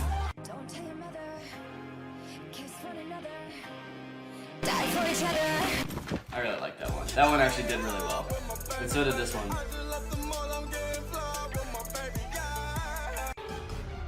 It's not even that funny. I think people just like that one because it's like, ooh, this is a popular song. That's so funny. That was one of my best ones, I think. I already did. You didn't pee your pants? I know, I peed your pants. What? Oh my god! Oh, dude, it smells like Up Dog in here. Wait, what's Up Dog? That? Okay, some people didn't know that that was editing and thought that I had really strapped a dog to the roof or the ceiling of my house. In pursuit of the murder suspect, she is I really like this one. hair, sparkling eyes, beautiful smile. Perfect. Oh, this one was really fun. I had just bought a drone and I was like, how can I use my drone for a Vine now? And so I just like thought of that, but it was actually, I think it actually did really well. What are you doing? Follow that car! Is he gonna follow me back? No, I don't think so. Then no! I like that one.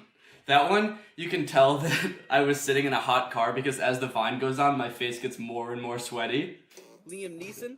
This is one of my favorite ones. Liam Neeson's Nissan is Nissan and Nissan? Most of my best Vines don't have me in it, or my face in Is this it. where you've been for the past 10 years? Dad, no! I think my parents are finally asleep, you know what that means? Pillow fight! Kill it! Kill it! Come on, do it! I thought that was really clever. Sometimes I did that cloning effect in my Vines, where there would be two of me at the same time. A lot of people didn't know it was editing, so they just thought I had a twin. Time to try out my new glasses. Here we go. Oh my gosh! Everything is so clear. What do you want to be when you grow up, Jimmy? A dinosaur? I actually thought this one was really dumb. when I posted it, but it did like really, really well.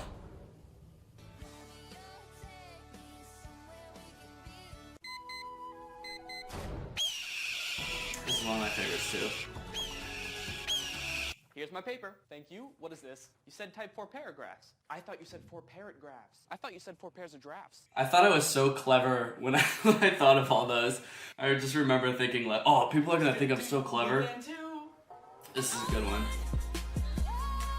That's like the second most popular Vine I ever made. And I remember when I was posting it, I was like, I remember texting somebody being like, should I post this? This is so dumb.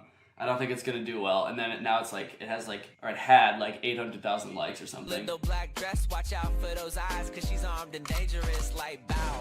Hit you with that one shot. I'm kind of nervous to ask Stacy out. Come on, dude, grow a pair. Oh my god! Salad puns. Hey! Relatable. What's your name? I'm Quan. Oh god. Not again. Oh god, remember Hit the Quan? I don't know! I did not like that song. I don't know why. So I had to use it in the Vine because I knew it was like popular. It's mine now. Yo, this party is hopping! I am so turned! I was really proud of the editing on that. Looking back on it, it's not that good, but I thought it was like so good, and I was like, oh man, it really looks like I'm flopping around like better that. than me? Yeah, I do. Oh, come off your high horse. Nay. Alright, we've got the chicken Alfredo. Ah! And the shrimp scampi. Oh god! I really like that one. Oh, this is one of my favorite ones too. I got so many comments being like, that's not a trumpet, that's a clarinet. It's also a sponge and it's also made up, so. Anybody in here own a white Explorer? That's me. You left your lights on. I thought this one was really clever too. I broke my leg! Don't worry, I'm a doctor. Are you sexually active? What does that have to do with my leg? I don't know. I just thought you were cute. Aww. My most popular Vine ever. I'm not in it. I got so many comments after this Vine saying, I thought you were like 16 years old. Oh my god! I know. I have a young You're face. So ugly. What? So. It's forever. First dance when they're feeling in love. Delicious and nutritious. I really like Girl that Scout one. Cookies. Now made with real Girl Scouts. What? I like Dude, that look one how too. big my new shoes are. Well, you know what they say about Bigfoot. You mean big feet? They'll try to tell you he's not real, but I've seen it. This is when I was going through that phase where I green screened myself into every single music video I possibly could. I really like this one. Jonathan, I don't love you anymore. Hi! Go, go, get I really like dark humor. Spencer. What? Ow! Jeez! Dad, can you drive me to the movies? Why can't you be more like your friend Kevin? Dad, Kevin went missing yesterday. That moment when you enter a room and forget why you went in there. Oh, that's right, I was getting chased by a serial killer. That Vine, I fell like that like 9 times with the slow motion on, just trying to get it to look right. And I ended up like bruising my knees really badly because I just kept falling. And then eventually I just like faked it or something. I was like, why do I even need to be falling? I love this one. I thought that was so funny. Whoa. Today must be my lucky day. All I do is win, win, win, no matter what. Dark humor. Dark humor. Wiggle, wiggle, wiggle.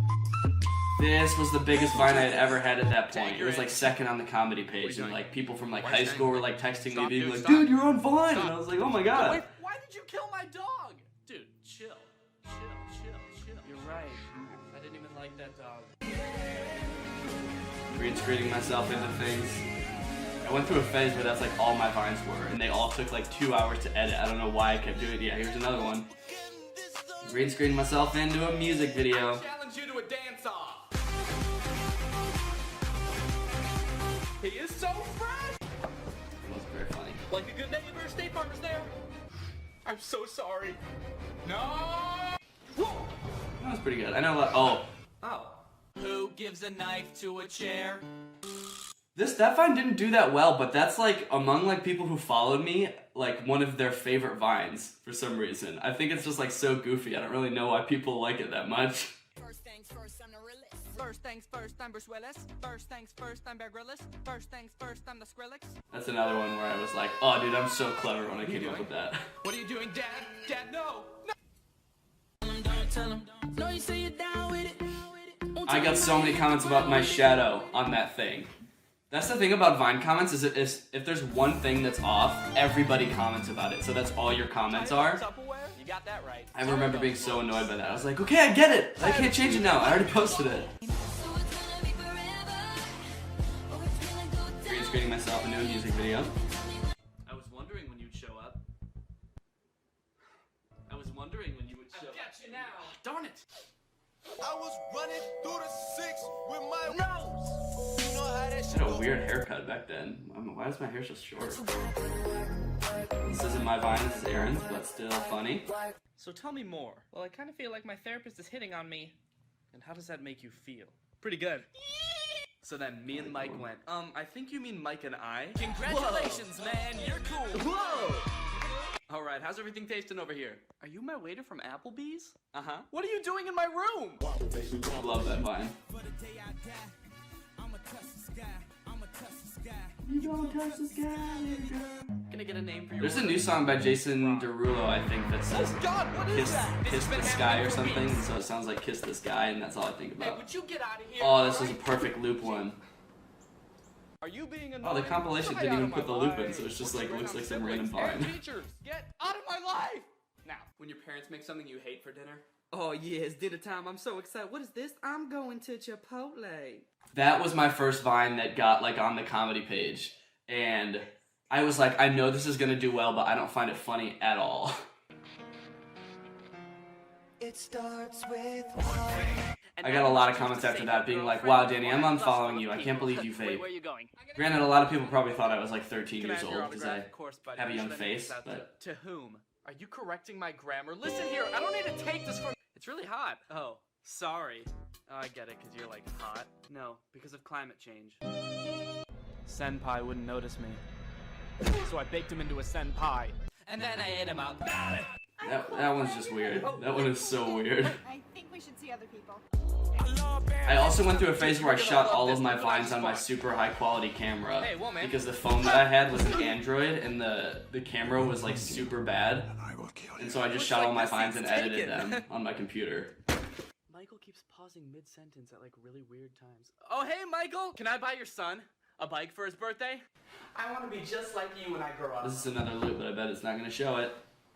I had a bad dream. Yep. Can I sleep in That doesn't make any Sure, sense why when it's not a Oh, loop. thanks. I'm Paul, by the way. Nice to meet you. Good night. That's at a mall in Illinois, and I've had a bunch of people send me videos of them recreating that. I thought that was so funny. SpongeBob. I love SpongeBob. Through the door.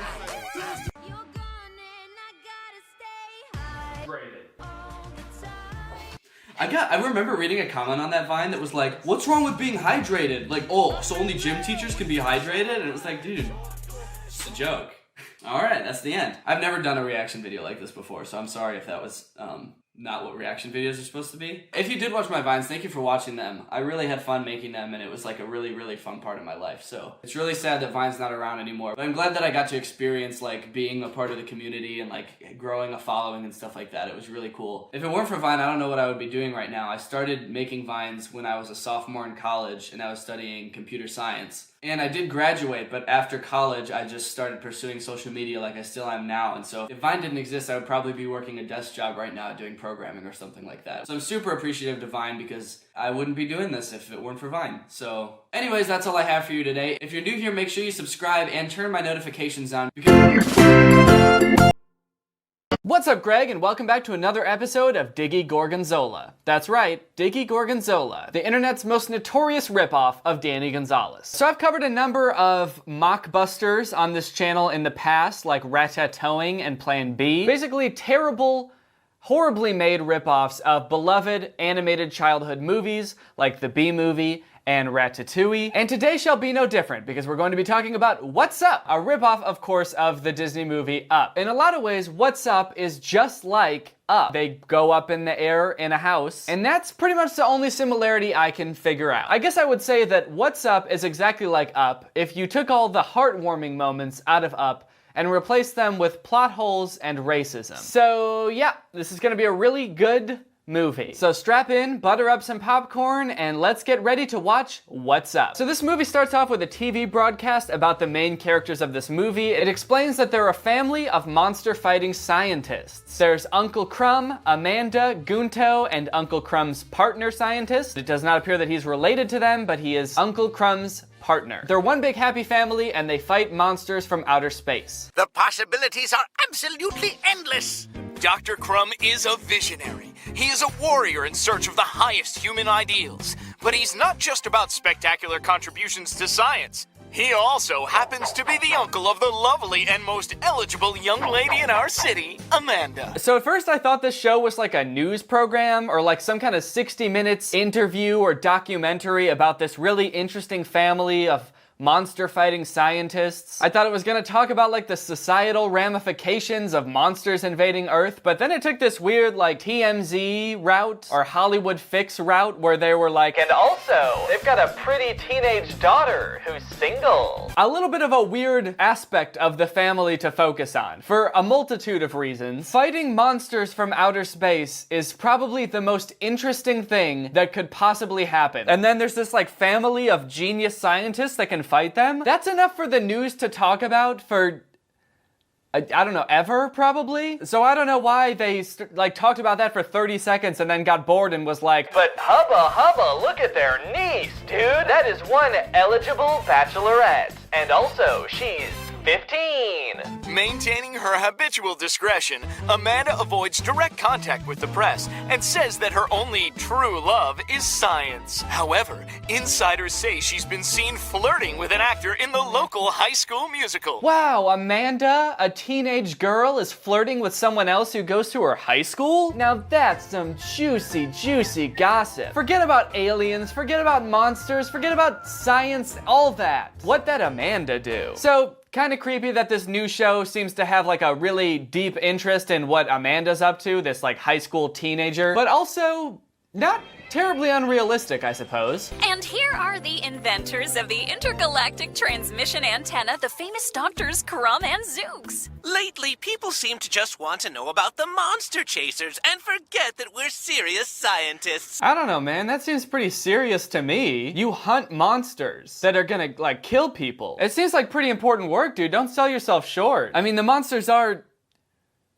hurting people, right? They're not just like peaceful monsters. All people want to do is talk about how we kill these monsters. These big, peaceful monsters from other planets. But honestly, we just do that shit for the goofs.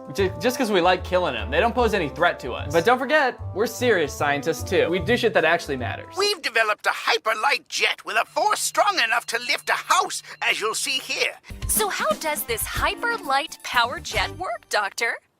You see, it's simply a rock of super energy that we created. Dr. Crumb, I don't think it's a good idea to mention this on TV. Yes, right, that's true. We shouldn't reveal all of the powers of this super energized rock. I don't even want to imagine what awful things would happen if it got into the wrong hands. Oh, we certainly wouldn't want that. But can we ask, for example, about the powers this super energized rock has? Oh yes, we shouldn't talk about the powers that this rock has. But can I instead ask you, what kind of powers does this rock have? Well, one of its most nefarious features is it can, for example, hypnotize the entire world. Dr. Crumb, I think that's enough. Huh? What kind of rock is this? I thought it was like radioactive or something. Like it has a lot of energy in it. That's how they described it, because it can like make things fly. So I assumed it was just sort of like uranium or something like that. But it can hypnotize people too? Imagine if other power sources had like crazy side effects like that. Like be careful about gasoline. It can power your car, but if you inhale too much, you'll learn the ability to speak to fish. Solar panels are great for the environment. They're really great for cutting down on emissions. But one potential downside is that if you stare too deeply into them, you'll see your future in their reflection. On a really sunny day, you'll even see how you die. So be careful. This is just how these things work. It's science. That's science, you know? Sometimes random shit just happens. That's the slogan for science. Nobody knows that you have to activate it with a secret password. Lavender? No one says lavender Can anymore. we change the subject, please? So yeah, there's this rock, it's got crazy amounts of energy, it can make things fly, but it can also hypnotize people. So it would be very bad if bad people got a hold of it, but don't worry, because it has a code word to activate. You know how rocks do? And the code word is lavender, because nobody says lavender anymore. According to old Dr. Crumb. You know how nobody says lavender anymore, ever since lavender went extinct? Remember the big asteroid that wiped out all the lavender? One thing I've noticed about this movie is that it's full of awkward pauses. Like every time the camera moves, everyone stops talking until the camera finishes moving, which feels very meta. But if I use this control here, I'm able to go. But also I like that the characters are like being considerate of the cameraman. They're like, oh, okay, oh, you want to move the camera? We can wait. As I was saying, this movie is 45 minutes long, but I'm convinced that if they cut out all the unnecessary pauses, it would be like 5 minutes long. And descend. And go up. And down. Yo, chill, dude. I think your partner likes that a little bit too much. We get it. The house goes up and down. You gotta stop before this gets X-rated. I don't know what your partner's about to do, but he's about to forget how to act. Shit.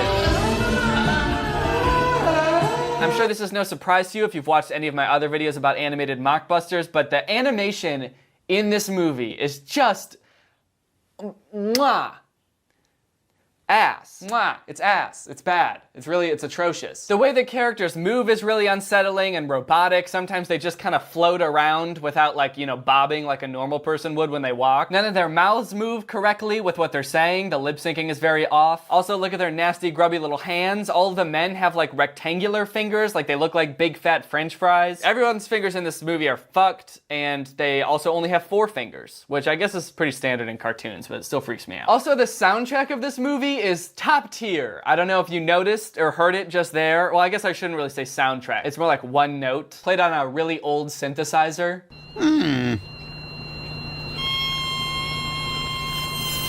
Just the whole movie, really awesome soundtrack. Really gets you into the mood of what the characters are feeling. This arrow right on the top. Which one? This one here? Oh! Really cool! Oh my god, they're dead. Those kids are dead, for sure. No doubt about it, they're dead. Wow! Oh. So that's the basic setup of the movie. They're scientists and they have a floating house and a magic rock, and I hope nobody steals it. That's the premise. Later that day, the whole gang is having some tea and the doorbell rings. Amanda goes to answer the door, and it's a man by the name of Jean-Pierre Delacroix. I am Jean-Pierre Delacroix, the great Amazon adventurer. For some reason, what's outside their front door is just another room. If you walk outside of their house, you're just in a room. So what's up with that? I'm Dr. Crumb. It's my pleasure. Would you like some tea? No, merci. I am French. We drink wine. Oh, okay. So the French thing is just gonna be like a fun little plot device for the writers of this movie to use really outdated stereotypes of French people. You know that classic stereotype where if you ask a French person if they want some tea, they'll get mad at you and say, no, we drink wine! In France, we drink wine only. No water, no tea, just wine. So the reason Jean-Pierre is there is to ask for help. He says he was exploring the Amazon and he encountered a really gruesome monster in a cave and he wants them to come get rid of it. I encountered a terrible monster deep in a cave in the Amazon, and he really needs to be chased. Wait, hold on. He was exploring a remote part of the Amazon and found a monster in a cave. Like, this monster wasn't attacking a village or murdering people. He's just like in a cave minding his own business. So Jean-Pierre went into this creature's habitat where it was just like hanging out and was like, fuck that. Somebody needs to kill this thing immediately. So the 2 old scientists don't really want to because they don't really like traveling, and they're also kind of like, who is this guy? But Gunto, the youngest one, gets so excited about the prospect of chasing a monster that he goes and finds the button that makes the house fly. We're in the clouds! And there they go. Off they go. They're to go fight a monster who's just chilling in a cave. What's going on? When we arrive there, you'll all be in for a little surprise. I can't wait to hypnotize as many people as possible. So this is something Jean-Pierre does throughout the film. He'll like explain his evil master plan in very close proximity to people who he's trying to trick. I don't know how they don't hear him. It seems like a very silly thing to do as a villain. I also like how not concrete his plan is. He's not like, soon I will have the rock and I'll be able to hypnotize the entire world. and then they'll do my bidding and make me king of the world. Instead, he's just like, I can't wait to hypnotize just as many people as I can. I sure hope I can hypnotize a decent amount of people. And when I do, well, then I'll just have to figure it out from there. So when they get to the Amazon, they head into the cave. Jean-Pierre stays outside to keep watch, but really he's just, up to his evil shit. This is it! Let's go deep into the cave! Le monstro is horrible, and you're going to find out just how horrible. Slowest exit in the world. My plan is working perfectly. I like how quickly they recover from being unbalanced. They're just like, whoa, whoa, whoa! It's fine, we're fine now. Finally, it's my turn. My turn to put the whole world to sleep. Perhaps they'll do nothing, perhaps they'll blow kisses. I'm a genius. What is this dude's motive anyway? I think they just completely forgot to, make the main villain of the movie have some kind of motive or even a plan. He says he's gonna put the whole world to sleep, then he's like, maybe they'll do nothing or maybe they'll blow kisses. I don't know. He doesn't even know what he's gonna do once he accomplishes his master plan. Like, his master plan is just to do it, and then he's like, after that, fuck if I know. Imagine if Thanos from the Avengers was this poorly thought out. I finally have all the stones. No! And now, I'm gonna figure out what to do. I could give every mouse a top hat. Wait, you don't know what you're gonna do yet? Hey, clearly I was busy collecting the stones, okay? Yeah, but then why did you even start collecting them in the first place? I thought I would think of something by now, okay? But I procrastinated for too long, and now here we are. Honestly, I feel like the top hat idea is pretty good. I don't know why you're trashing it. Maybe I could make every mouse look like a little businessman. They could have a little monocle and cane too. I don't know. You're so dumb. Oh, I'm sorry. I'm so sorry. You know what? Actually, I just thought of a great idea. How about I use my powers to make everyone be a little bit nicer to me? How's that for an idea? Oh my God, you're crying now? Honestly, I'm feeling a little bit attacked. That makes sense. We were all just trying to kill you moments ago. Wait, I got it. Oh no, fuck. I'm gonna make everyone blow kisses. Le vendeur! Maybe it's my accent, perhaps? Le vendeur! Lavender! Lavender! Lavender! Lavender! Okay, so then the most confusing series of events in the history of cinema happens. He's trying to get The Rock to work by saying lavender over and over, but he can't because he's French. Then all of a sudden, this dude in a hot air balloon crashes, right in front of Jean-Pierre. It's, so coincidental that there just happened to be a dude in a hot air balloon flying over the exact part of the Amazon rainforest that Jean-Pierre is in. And also, as he crashes, he spills a bunch of pictures of famous cities. He's like, oh no! My pictures of big cities! How am I gonna see big cities anymore? How am I gonna know what those look like now? Then Jean-Pierre accidentally drops the rock, and it makes this big glowing circle on the ground, and I bet you can guess what comes out of the big circle. Yep, that's right. Monsters. Big alien monsters. And they're the scariest monsters you can possibly imagine. These monsters, you don't even want to hear the sounds they make. The sounds they make are bone-chilling, life-changing, pants-wetting sounds.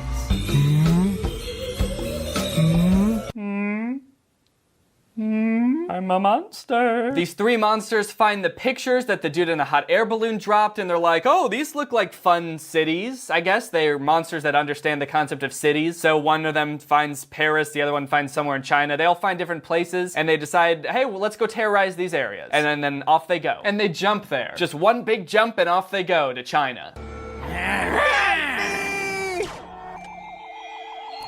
We mustn't forget to write the ETs to thank them for these lasers. So the whole family escapes from the cave, and they don't realize Jean-Pierre's done anything wrong because they just thought that the cave collapsed. But they do realize that all these monsters got let loose, so they all go together to go find the monsters. They capture one of the monsters, and it's just floating outside of the house like this in a little bubble, which I think is pretty silly looking, just a monster on the side of the house. They also use the guy's hot air balloon, the guy that crashed, to help the house float because the rock doesn't have any energy anymore. I don't remember them saying what happened to the guy in the hot air balloon. What did they just leave him in the Amazon? Because we don't see him for the rest of the movie. Probably because they didn't give him a weird nationality that they could make fun of. So they were like, well, get him out of here. He's boring. The rock will re-energize itself. Just give it a little time. Lavender. I don't trust this Frenchman. I don't know why you had to make it about him being French, but also, yeah, I don't think you should trust him. He literally, like, right there tried to hypnotize you. He was like, lavender. I don't know about that guy. Why does he keep whispering to our rock? Also, how does a rock have a code word? How did they program a code word into the rock? How do you program a rock? So finally they get to Paris. The monster is still terrorizing the Eiffel Tower. He's just kind of swinging around on it and making some guttural sounds.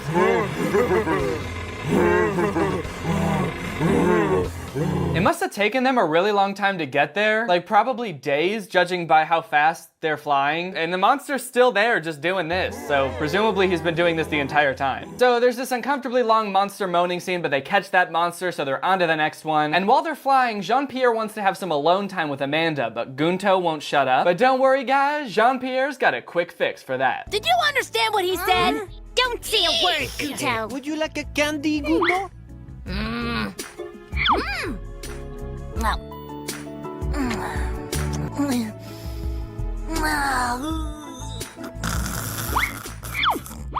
Yeah, he drugs him. Jean-Pierre straight up drugs this kid. You know that moment when you're trying to Netflix and chill with Bae, but her stupid little twerp brother won't shut up, so you drug the little boy? Just sneak a little bit of horse tranquilizer into his ice cream, and then it's Netflix and chill time, baby. After drugging her little brother, Jean-Pierre also convinces Amanda to drug her uncle and his partner because they're too old to be fighting monsters and they should rest while Jean-Pierre and Amanda try to catch the other monsters. This dude is really into drugging folks, huh? Seems to have a lot of sleepy drugs just on hand at a moment's notice. Oh no!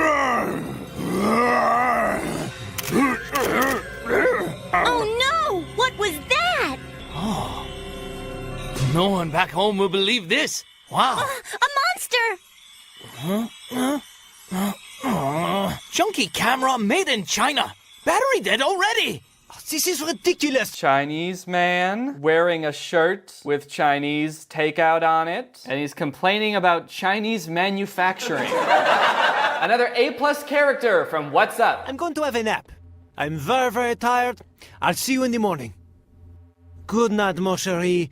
My sweet little Amanda. Man, I really feel for Amanda here. This dude just won't shut the fuck up. She looks just so like beaten down and defeated and he just won't stop talking. Either that or they just forgot to record Amanda's lines for this scene, which I feel like is equally possible. So they made her just like staring wistfully out the window. I keep comparing this movie in my head to the actual movie Up, just imagining if these things happened in Up. Listen, is this the movie Up? Is this the movie Up, guys? Hey guys, it's me, the old man from Up. I just figured out that I'm in a movie. So by now they've captured all 3 of the monsters. They're just floating around. They've got the monster still in this little force field outside the house and...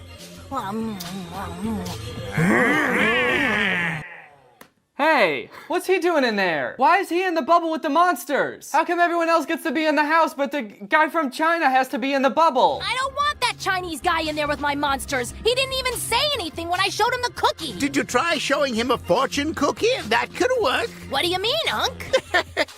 Never mind. That was just a bad joke. Pay no attention. Where's the Frenchman? We can't let him close to the super-energized rock. He's a dangerous criminal. This little rock here, Monsieur Crumb? Oh shit, Jean-Pierre has the rock again! Lavender.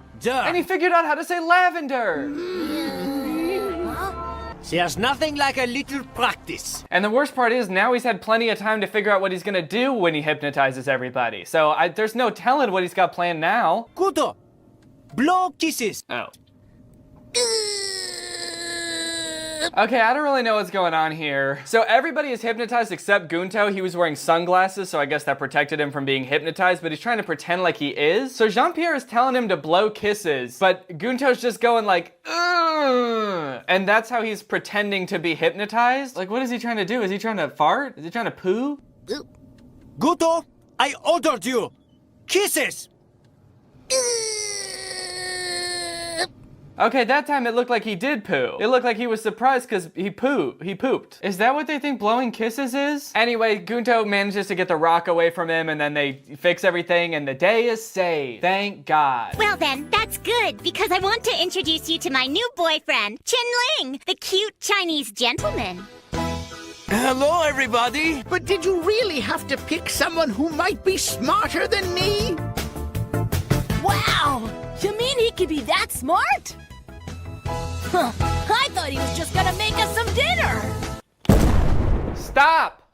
Please stop. Holy shit. This movie is driving me insane. Luckily, it is over. And now it's time to talk about our sponsor, HelloFresh. Guys, this is gonna sound kind of crazy, but I like food. I especially like when I get to eat food. But what I don't like is going to the grocery store. Which is why before I discovered HelloFresh, I used to eat out way too much. Like, we would go out to dinner like every other night. It was bad. We just kept getting tired of cooking the same thing over and over every week. But now that we have HelloFresh, our dinner game has gotten so much easier. We've been able to break out of our recipe rut with HelloFresh's delicious recipes. They send you a variety every week, and you get to choose which recipes you actually get. It might seem like ordering a box of prepped meals would cost more than going to the grocery store and picking things out for yourself, but you can actually save 28% by using HelloFresh as opposed to going to the grocery store. You also get to waste less food and waste less time because HelloFresh pre-portions everything for you. So they'll only send you the exact amount of each ingredient that you'll need to complete each meal, which is great because I know when we're cooking things, sometimes we'll end up with just like half an onion or like an entire box of breadcrumbs because we only used like a cup, and then it's like, well, now I have to make something else with breadcrumbs and an onion, half an onion. You can mix it up or put less stress on yourself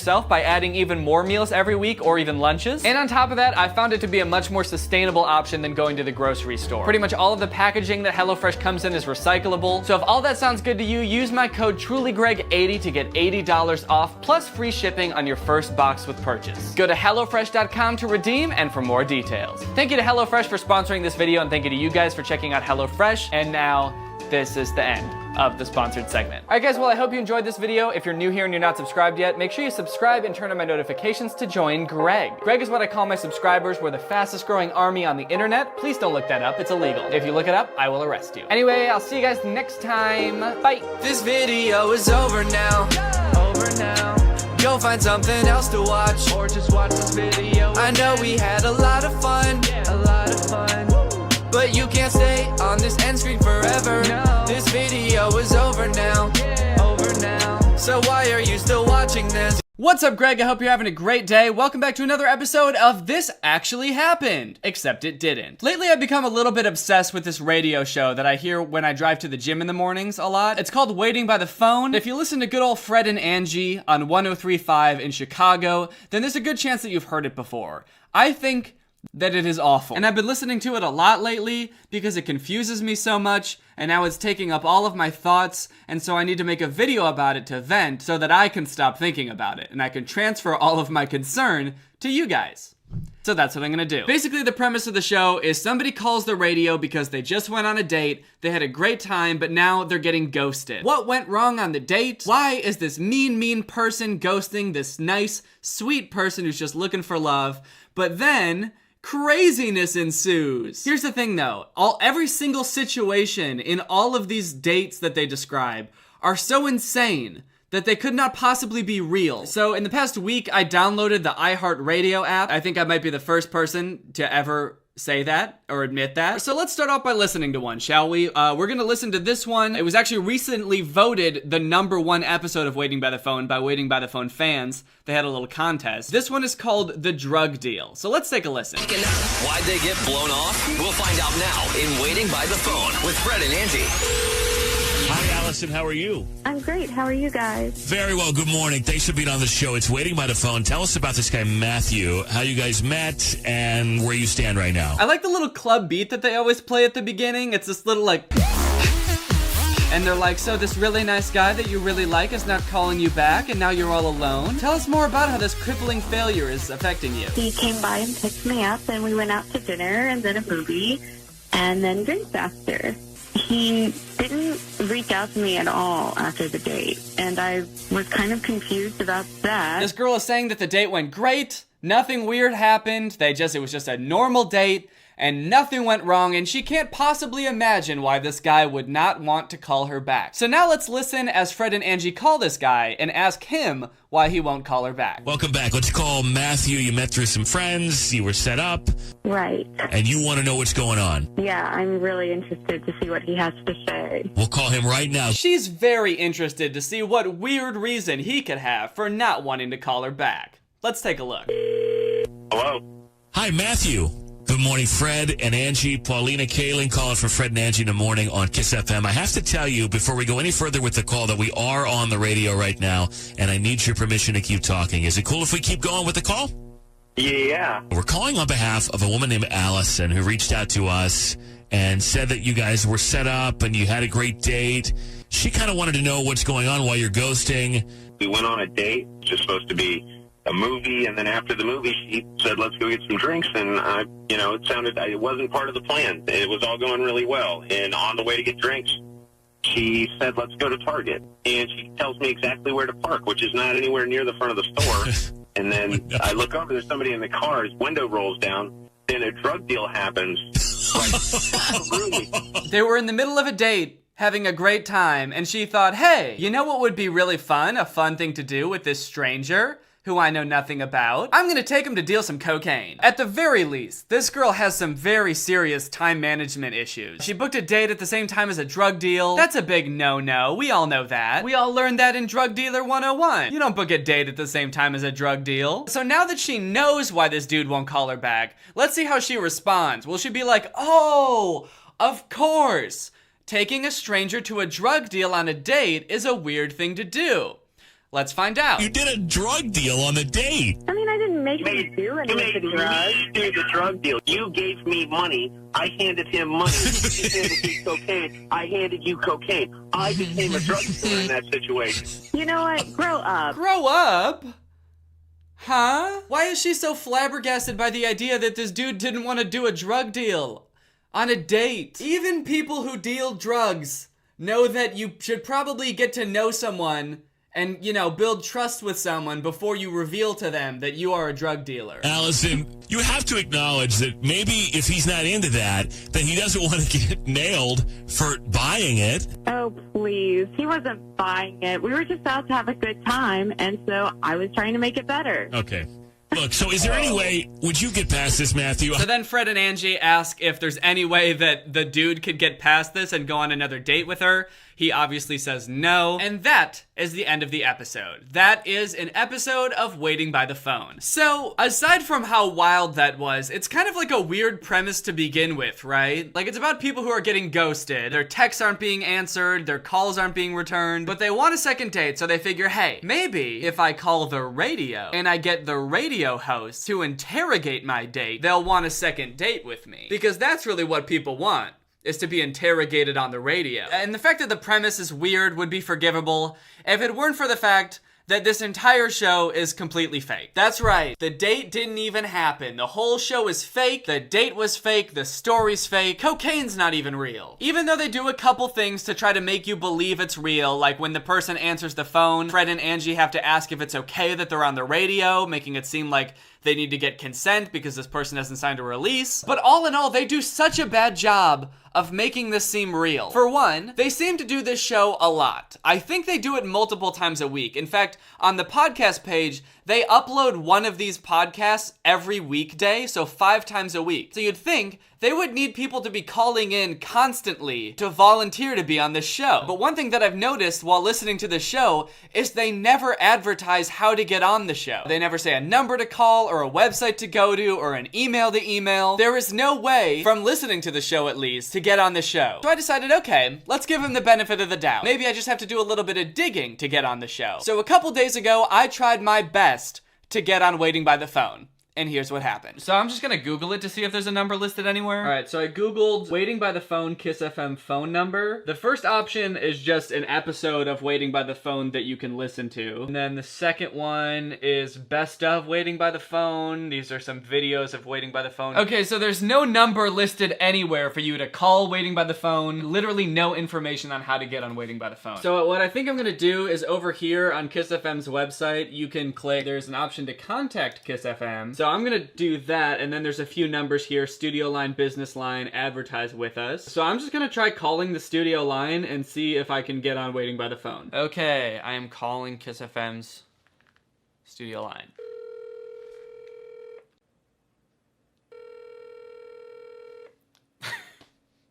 He does not pick up. Can you even call Kiss FM at all? I've been waiting for 3 minutes now and no one has picked up, so I'm gonna hang up. Can I tune into the radio right now and see what's going on? Maybe they're doing something where they're using all the phone lines.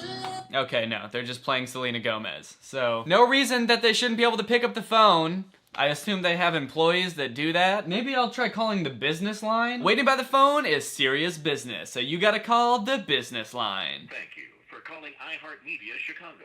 Our office is now closed. I found an email form I can fill out to send to them, so maybe I'll do this instead. Help! I want to be on waiting by the phone. Please help! Yes, I would like a reply. Yes, I am not a robot. And submit. Your request has been received. All right, we'll see what happens. All right, it's the next day. It is 10:54. So hopefully this is within office hours of the Kiss FM studio line. I'm gonna try calling them again. They're not gonna pick up, are they? They're never gonna pick up. Okay, so I'm just gonna assume that their studio line doesn't exist and there's actually no way to contact Kiss FM unless they ever respond to my email request, which I also doubt they will do. So yeah, it's impossible to get on the show because everyone on the show is an actor, and if you are not an actor, then you cannot be on the show. Alrighty, let's check out another episode, why don't we? This one's called The Dump It Dash. How you doing? Doing very well. How about yourself? Very well. Thanks so much for calling. Waiting by the phone. Tell us about your date with Stephanie, how you guys met, and where you guys stand right now. Well, we were talking for a bit on Bumble. We went out for drinks, Cinco de Mayo. We even hooked up, which was awesome. Oh man, they hooked up? That sounds awesome. It might have just been, a kind of a one-night thing because she hasn't responded to any of my texts warmly or hasn't jumped on anything. Okay, and that you didn't want a one-night thing. Like, you've reached out to see her again. You want to repeat at least. Well, that's where we come in. We'll call and ask some questions. You'll be on the phone. Maybe we can straighten this out and set you guys up on another date. All right, so the date went great. They even hooked up. It was awesome. And this dude couldn't think of any reason that this girl wouldn't want to text him back. So let's see what the girl has to say when they call her. Can you tell us where you guys stand? So he called you? Right. It's called Waiting by the Phone. He's a little confused. He reached out to us and told us about the date. He likes you, wants to see you again, and is hoping we can put you guys back together.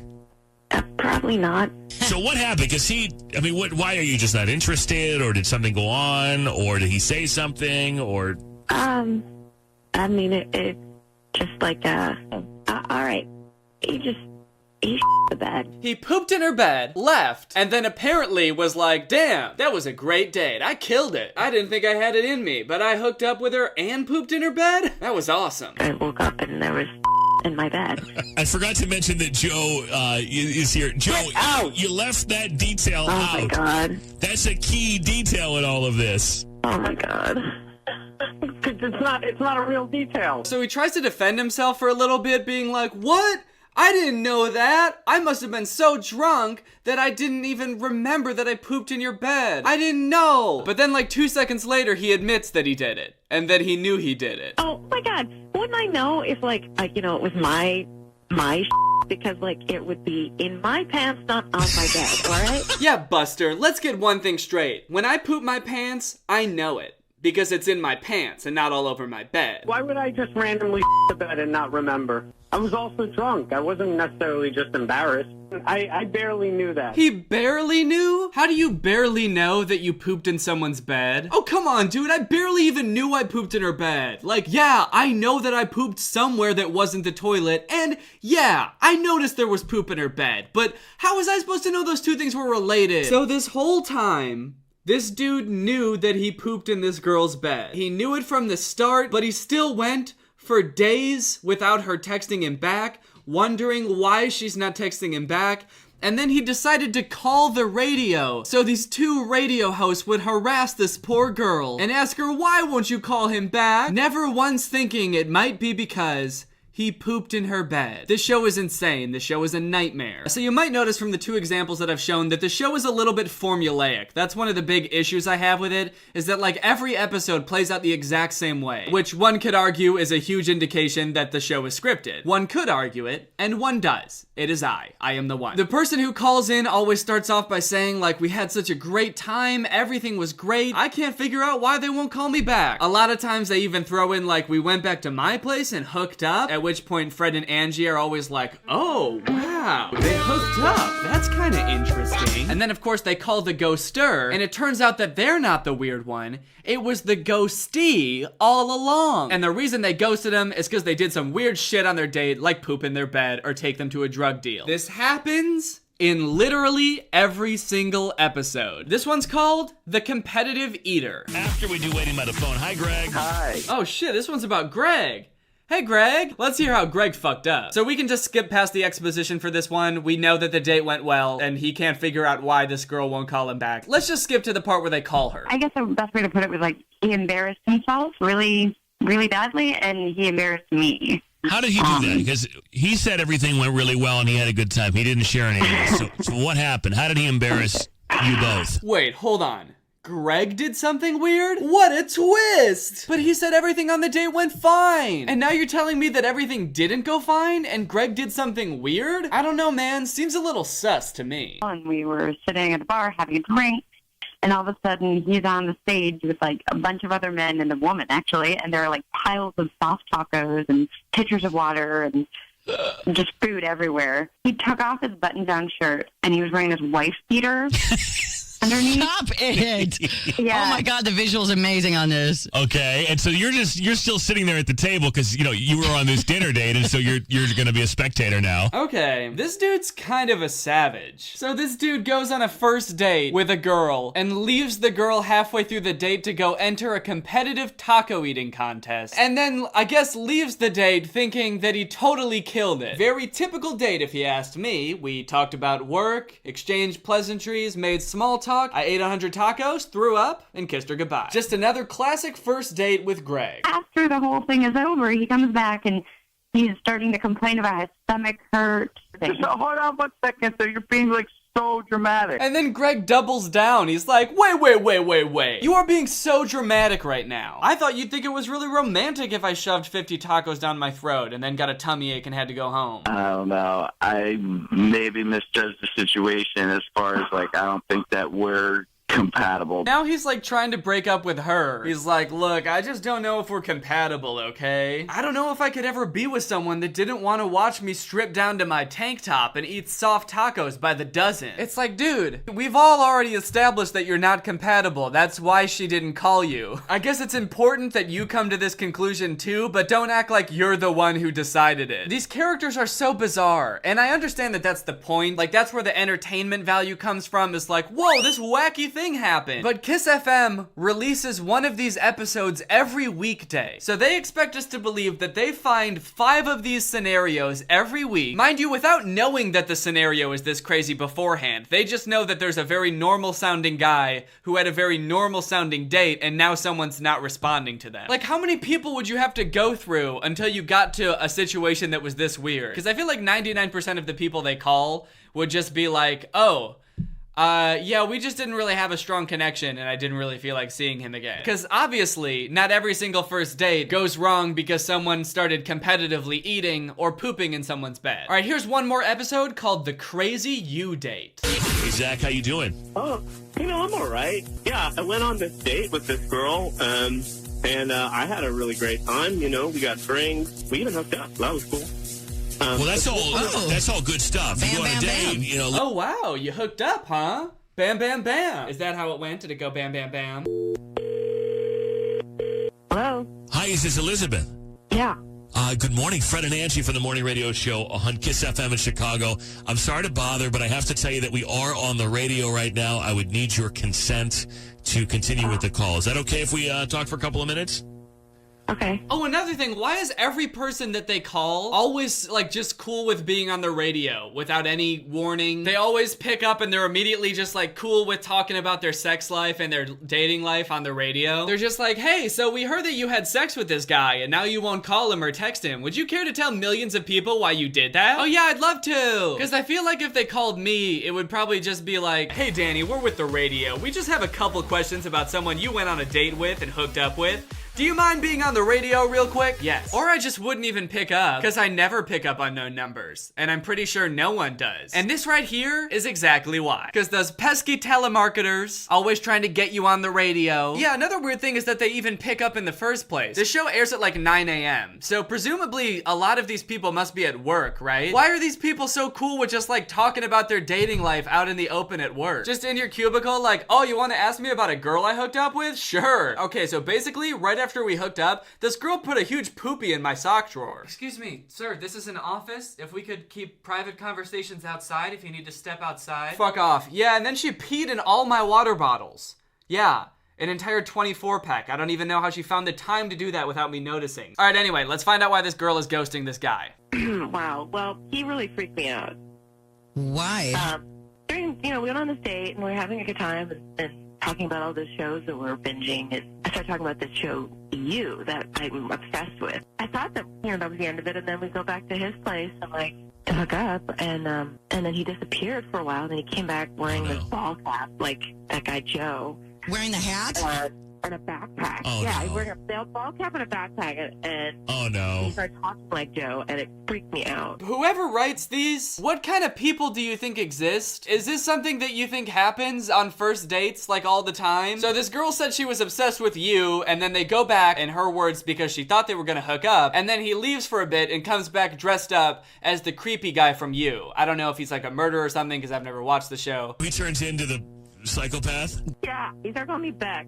Oh my God! I would have ran so fast. I know. I'm The guy's a scared right now. psychopath in the show, and you're embodying that. Yeah, I thought you were into that, Beck. I thought you would like it if I, for all intents and purposes, a stranger to you, dressed up as a creepy psychopath from a TV show while you're alone with me in my apartment. I thought you'd think it was hot, babe. How was I supposed to know? Wait, the weird thing is that the dude said that they hooked up at the beginning. Remember? Bam, bam, bam. But the girl says they just went there because she thought they were gonna hook up, but then he left and came back dressed up as this dude from You. So did whoever wrote the script just forget that they had the guy say that they hooked up? Or does the guy think that dressing up as a character from You counts as hooking up? Does he think that's what hooking up is? Anyway, that's the end of that episode. I would just really like to be in the minds of Fred and Angie and whoever writes the show. I don't know if it's Fred and Angie or if they even know that the show is fake. Maybe they don't even know. Maybe someone else entirely writes the show and the producers at the show do the whole thing, but Fred and Angie don't even know that it's fake and they think they're really on the phone with real people. Because a lot of the times the reactions do seem surprisingly genuine, but the show is definitely fake. I just don't know if Fred and Angie know this. Alright guys, I hope you enjoyed this video. If you're new here and you're not subscribed yet, make sure you subscribe and turn on my notifications to join Greg. Greg is what I call my subscribers. We're an army, baby. Fastest growing army on the whole internet. Don't look that up. Alright, thank you Stella for turning on my notifications. You are truly Greg. I'll see you guys next time with a really interesting video where I climb onto the top of the Empire State Building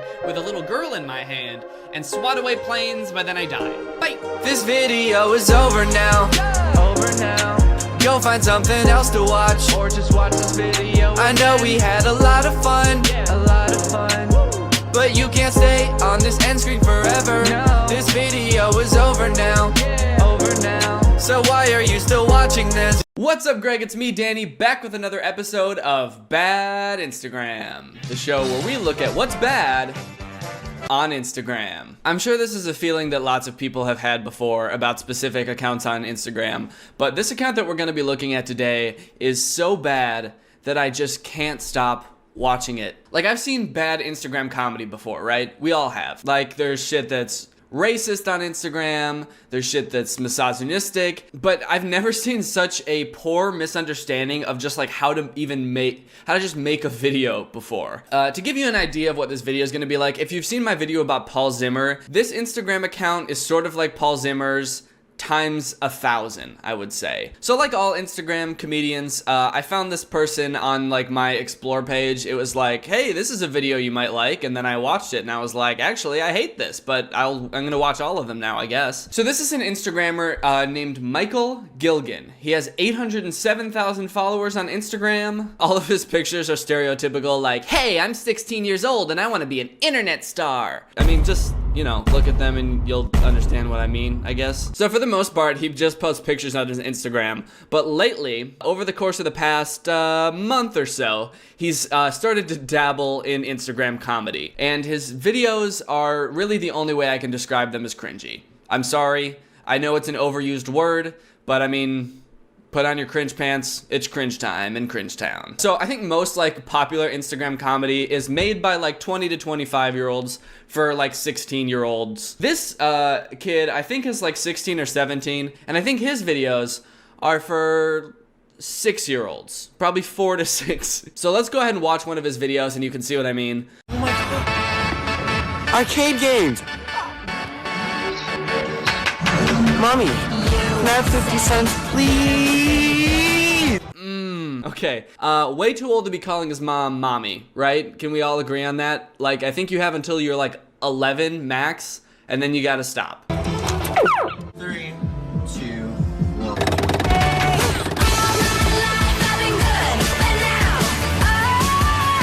1. Okay, he's having a great time playing some video games. He's having a stroke. And now here comes his mom, and it's in a different aspect ratio now for some reason. I don't know what happened with the editing there, but it went from square to horizontal with black bars on the side for some reason. Oh, stop right there.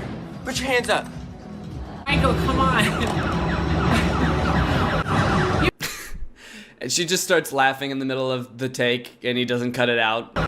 You want to play with me? Oh, gee, she's okay. So she's like, huh, you want to play with me? I'll show you. I'm gonna smash your skull in with a bowling ball. Hey, Mike, put your weapon down. Oh, shit! Oh my God. Holy shit. Was that real? Did she really just bowl her son? That's crazy. Honestly, I've never seen a story like that before. Very original. Just also very bad, unfortunately. Okay, let's see what people think about this video. Brilliant. Enough said. Okay, so before we get into the really weird stuff, I just want to show you one more video. This is my favorite video by Michael Gilgan. It's called I Went Into the Fish Tank. Is Michael in the fish tank? Michael, get out of the fish tank! Michael! Get out of the fish tank! Michael, get out! Oh my God! Get out! I've watched this video probably 80 times, and I've laughed every single time. This video is fucking hilarious. There's so many things that are funny about this video. First off, just the overall concept of Michael dunking his head in the fish tank, and it's what sounds like his entire family all screaming, "Get out of the fish tank, Michael!" Also, there's no fish in the fish tank. There's not even any pebbles. There's just this one decoration. So I don't know where the fuck all the fish are. But it starts off with the mom saying, wait a minute, is Michael in the fish tank? As if she's just noticing that Michael's in the fish tank. But then you can see in the reflection, clear as day, that his mom is filming the entire thing. So she's just like this. Actually, she's sort of like bent over the table weirdly. So she's sort of like this, and she's like, is Michael in the fish tank? Michael, get out of the fish tank! Michael! Get out of the fish tank! I'm pretty sure that this video is a ripoff of a different video that I've seen on Facebook before where somebody's in a fish tank and everybody's yelling at him to get out of the fish tank. I am so telling Mom, stop that! Which I think makes this video about 10 times funnier. It's such a weird idea and such a simple idea, and he copied it from someone. Also, this video has 600,000 views. None of my videos have that many views on Instagram. What do I have to do to get this many views on Instagram? Just go in a fish tank? Or just go in a weird place and have people yell at me? That's easy. I can do that. Anybody can do that. Is Danny in the freezer? Danny! Danny! Get out of the freezer! Danny, get out of the freezer! I don't want to rip on him too much though. He is a 16-year-old kid. You know, whatever. You know, he hasn't practiced enough. He's not very good at making videos. That's fine. He's 16 years old. Now I want to talk about his mom though. You probably noticed that all of his videos have his mom in them. He has a video series that is, I think, the cream of the crop of his videos. I don't know if they have a name. It's a series of videos that I like to call the Hot Mom series. So you're probably a little bit concerned hearing that he has a series about his mom called the Hot Mom series. And I would just like to say that concern is valid. But I will say is that you will be even more concerned once you actually watch the videos. This is the first video I saw in this series. It's called, "Oh my God, they listen to my mom, but not me." So here's that video now. Hey guys, can you help me? My mom has a flat tire. Classic repairmen. They hate repairing cars. It might be their job, but they hate doing it. What if that's how businesses really worked? You walked into like a bakery and you were like, "Hey, I'll have a cake." And they were like, "No, I don't want it. I don't feel like it today." Mom, I literally just went to go ask for help and they won't help me. They just completely ignored me. What do you mean no one will help you? Okay, Mike, I have an idea. Get back in the car. Let's go.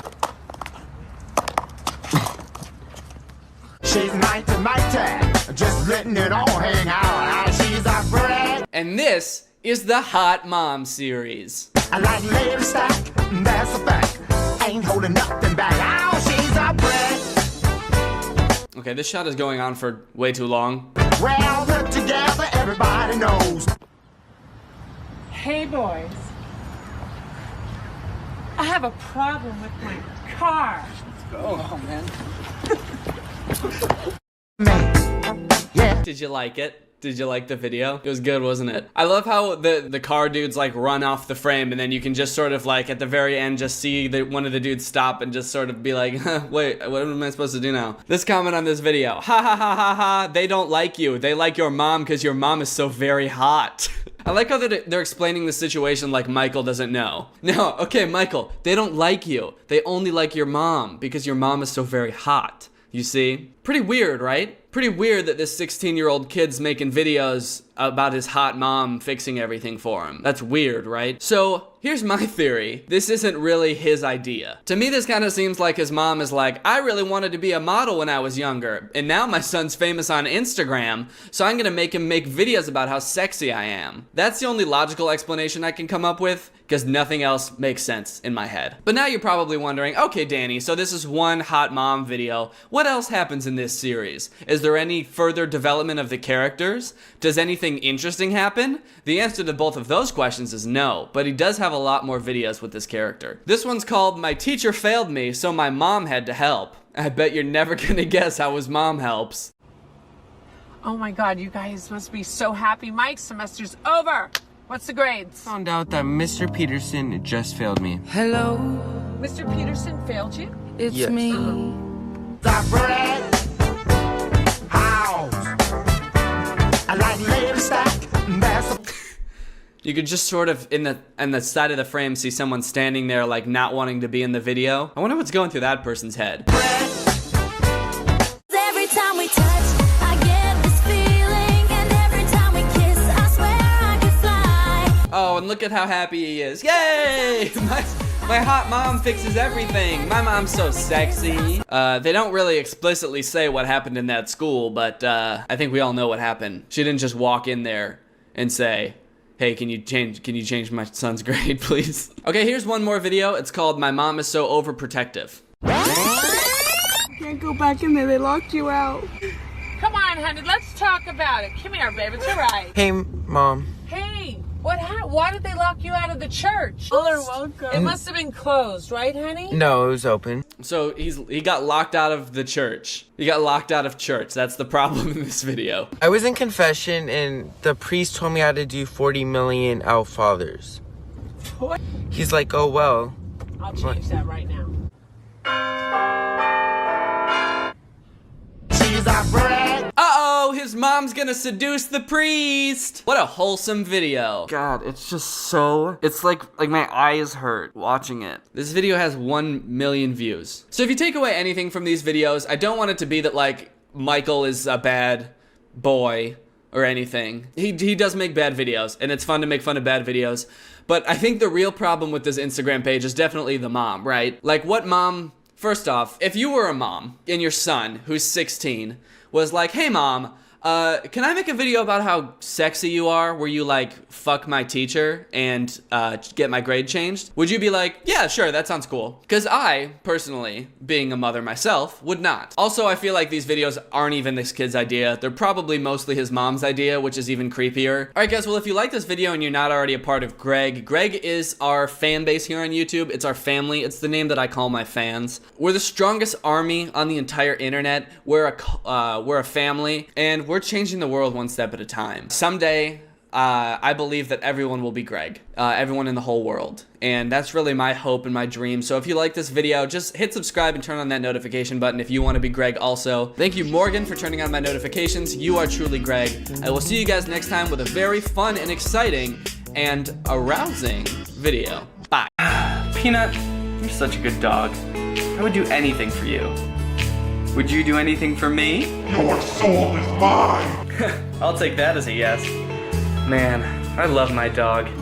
Even if I am kind of worried she's possessed. When a masked intruder kicks down a door in Minneapolis, these two pooches take off. What? And in a home outside Philadelphia, this dog runs away after a burglar hurls a plate at it. I'm sorry, this can't be true. Peanut, are you seeing this?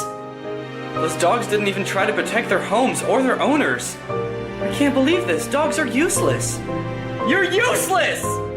I hate you! What's up, Greg? It's me, Danny, back with another episode of All Dogs Are Cowards. I didn't want to believe it either, but thanks to this video from Inside Edition, we now have irrefutable scientific proof that all dogs are cowards. Look at the beginning of this video. These two dogs, someone breaks into their house, they book it. Wow. You're just gonna run off and let this guy steal all your owner's shit? And this dog, running away when someone throws a plate at it. What, you've never seen a plate before? You don't want to get hit with a plate? Come on. You don't want to get hit with a plate? A big ceramic plate flying at you? Is that too much to ask, to just take the plate? I'll tell you one thing, no dog of mine's gonna be dodging plates. My dog better take a plate to the neck if it means that I can be even 1% safer. So, would your dog come to your defense if a burglar ever broke in? I don't know. But that's the question I'm here asking myself. If someone comes into my house, will my dog protect me? That's the only reason I have a dog. Not because she's cute, not because I like the company. I have a dog because I know someday someone's gonna break into my apartment. And when they do, I need someone who's going to bite that bitch. Is that too much to ask? This is Perry, a 5-year-old yellow lab. Oh, that's my good girl. Her owner, Michelle Kelleher, loves her dog. Okay, controversial opinion? Letting your dog lick you on the mouth is very gross. Don't get me wrong, dogs are very cute, and I like to kiss my dog on the top of her head as much as the next guy. But my dog also licks her own ass, so I'm not gonna let her kiss me after that. I don't wanna all of a sudden come down with some dog-borne illness. But she wonders whether Perry will go the extra yard. I hope she tries to protect me. To find out, we enlisted guard dog experts Nate Bonilla and Michael DeBruzzo. Then, with Michelle's permission, our burglar bursts in. Michelle puts on a great performance as he pretends to assault her. She screams for Perry. Perry! So what does Perry do? Does she jump in to save her? Look, she heads for the door. Wow, Perry, I see how it is. This woman raises you, she feeds you, and then the second somebody comes in to assault her, very realistically, I might add, it looks like she's really being assaulted. This is what people do when they assault you. They come in, they sort of like push your chest a little bit, and then they sort of look around to see what everyone thinks. This is called flight. Her tail is tucked. She's actually looking for a way out. This dog just books it towards the door? If I didn't know any better, I would think that this dog doesn't want to get murdered. Thanks, Perry. Thanks, Perry. Dumb dog. Didn't call 911 when I needed her. This video is sort of like a prank video. Like, it's sort of like pranking the dogs. I've never seen a prank video where someone pranks a dog before, but I guess that this is what it would be like. Pranking my dog? I traumatized my dog? Gone wrong. Gone sexual, even. If you keep fucking making out with your dog. Just saying, maybe if you spent less time making out with your dog and a little bit more time training her to do things like attack intruders, then maybe this wouldn't happen. But at the same time, like, do you really want your dog to be that aggressive towards intruders? Because if it is, then it's probably gonna be aggressive towards like your friends when they come over too, or people, anyone that the dog doesn't recognize. It's gonna be like, are you trying to kill my owner? I was trained for this. You have to die. Next up, Ruby. You're a princess, yes you are. A 4-year-old pit bull lab mix beloved by her owner, Kevin Peterson. God, gross. Gross. Why do they have to show so many clips of that? I don't want to see humans making out with dogs. It's gross. I believe she's gonna bite, but I'd like to find out. So this dude's like, I think she's gonna bite the intruder, but I really want to find out for sure. I really need to know. Like, it's really pertinent for this dude that he finds out this information. How worried is he that this is gonna happen to him? Some masked guy is going to barge into your house with no weapons, by the way, and just start slapping him. Because like, if the burglar had a weapon, then the dog doesn't stand a chance anyway. Even if the burglar had like a baseball bat, then you wouldn't want your dog to attack, would you? Because then you know what would happen? The dog would die, and then you would die. So the dog can really only defend against this slapping bandit over here. Who is this guy gonna be pissing off that's gonna come over just to slap him? And it sure looks terrifying. Ruby comes running to investigate. Ruby, get him! She's not so brave either. She runs away. Can you believe she's part pit bull? I feel like this video is just meant to shame dogs. Like, yes, fucking expose him. Dogs have had it easy for too long. Too goddamn long. Fucking drag that dog. Ruby was curious, she was worried about you, but she was not willing to take on the attacker. She was curious, she walked into the room and she was like, what's going on in here? Oh my god. It looks like my owner is really bad at acting. Kevin, but Ruby is a wimp. My dog failed the test. My dog failed the test. Yeah, if this ever happens to me, I'm dead for sure. And I live alone, and I'll die alone. My dog failed the test. My dog's not even gonna stick around to watch me die. She's just gonna run off like every other woman in my life. So. My dog failed the test. She failed the test. Now meet the duo of Frodo and Dobby. Ferocious looking, not even close. Finally, a sensible woman who doesn't French her dogs. Wow, actually, it even looks like her dogs really don't want any kind of kisses whatsoever. I think Frodo is really gonna go after the attacker. Well, we'll just see about that. Alan puts on quite a show, and when they hear Mom is under attack, the two come running into the room. Watch as brave Frodo gets right into the mix. Okay, actually this is pretty impressive. I did not expect this. The dog is protecting her. I will say it is kind of weird that both the dogs' tails are wagging like they're really excited and happy about it. Usually when dogs get like aggressive and defensive, their tails sort of like straighten out and their back hairs raise. But this dog seems like it's really stoked to try to kill this guy, which actually kind of makes me wonder, did this woman train her dogs to kill? These dogs are like really jazzed about getting to tear this guy to shreds. These dogs are cold-blooded killers. That guy was lucky to get out of there alive. Then jumps up on our burglar and backs him out the door.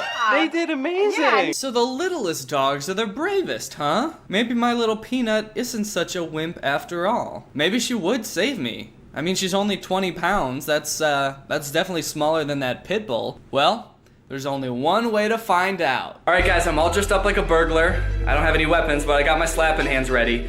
Let's see what Peanut does when I break into the apartment. Hi, I'm the mailman. I'm here to deliver your mail. What? Oh, hey. Oh, Peanut, no! What?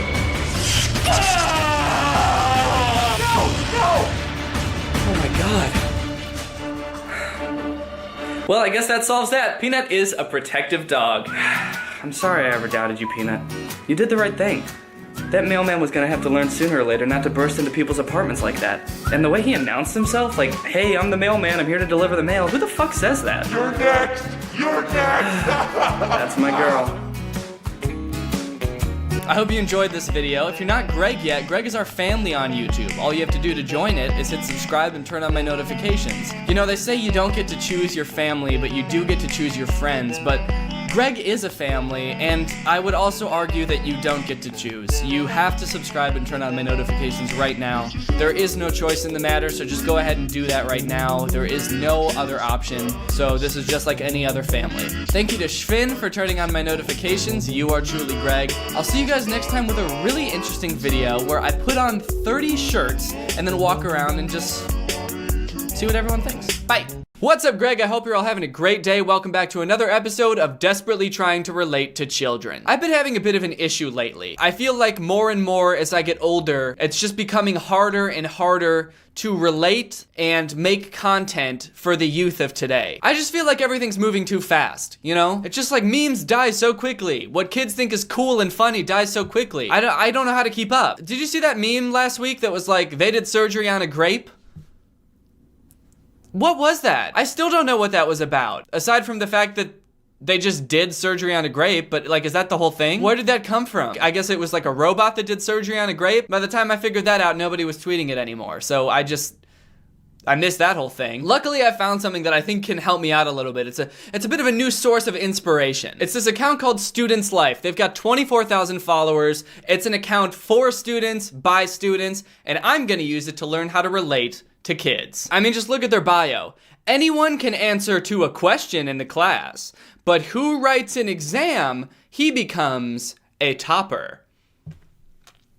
So I don't know what that means, but maybe I'll figure it out if I look at some of their memes. So this account just posts like student memes. It's about the life of a student, the grind, if you will. Dealing with teachers, dealing with homework, dealing with girls, boys?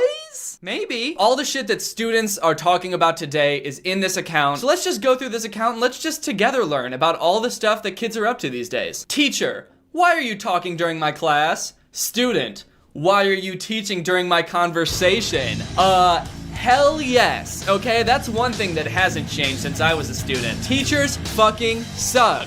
Trying to teach me and shit. Get out of here. Not really sure why the picture is of a minion though. Are kids really into minions these days? Duly noted. Students love minions. Would you slap your best friend for this? Hell yeah, I would. I'm a student, aren't I? Your friends will love you when you are there. This creature will love you even when you are not there. Hell yes, dude. This is what I'm talking about. This is student life. This is the life of a student right here. When I die, my dog is going to lay on my grave and cry. But I mean, that's just the life of a student. This account is so weird. They post literally 6 times a day. They've posted 6 times in the past 24 hours. Just straight student memes. They're not all fun and games though. Some of them have morals and are here to teach us students a lesson. Like this one. Respect your teachers. And here's a teacher who's like a candle and he's dripping wax into his students' heads. So basically he's like dripping his knowledge into their heads. I sort of get this one. Like, I understand the moral is that, you know, you should respect your teachers because they're giving you a very valuable resource. They're giving you knowledge. They've devoted their entire lives to sharing knowledge with the next generation. So it's important to respect your teachers. It's important to not tell them to fuck off when you're talking to your friend, like that first meme that we looked at. So it sort of contradicts that. But the whole metaphor of a candle dripping wax into the students' heads just like, it doesn't really hold up. Because knowledge isn't like a finite resource that somebody has. Like, you can't lose knowledge by giving it to somebody else. Otherwise, like when you have kids and you like teach them how to walk and talk, you would like forget how to do those things, right? Like at the end of the semester, is this teacher gonna be brain dead? He dripped all of his knowledge into everyone else's head and now he's just like in a coma or something. That takes this meme from like sweet and respectful to terrifying. It's like, hey, remember to respect your teachers because they've devoted their entire lives to learning this knowledge. And now they're transferring all that knowledge to you and withering away into the husk of a person they once were. So you better enjoy all that precious knowledge.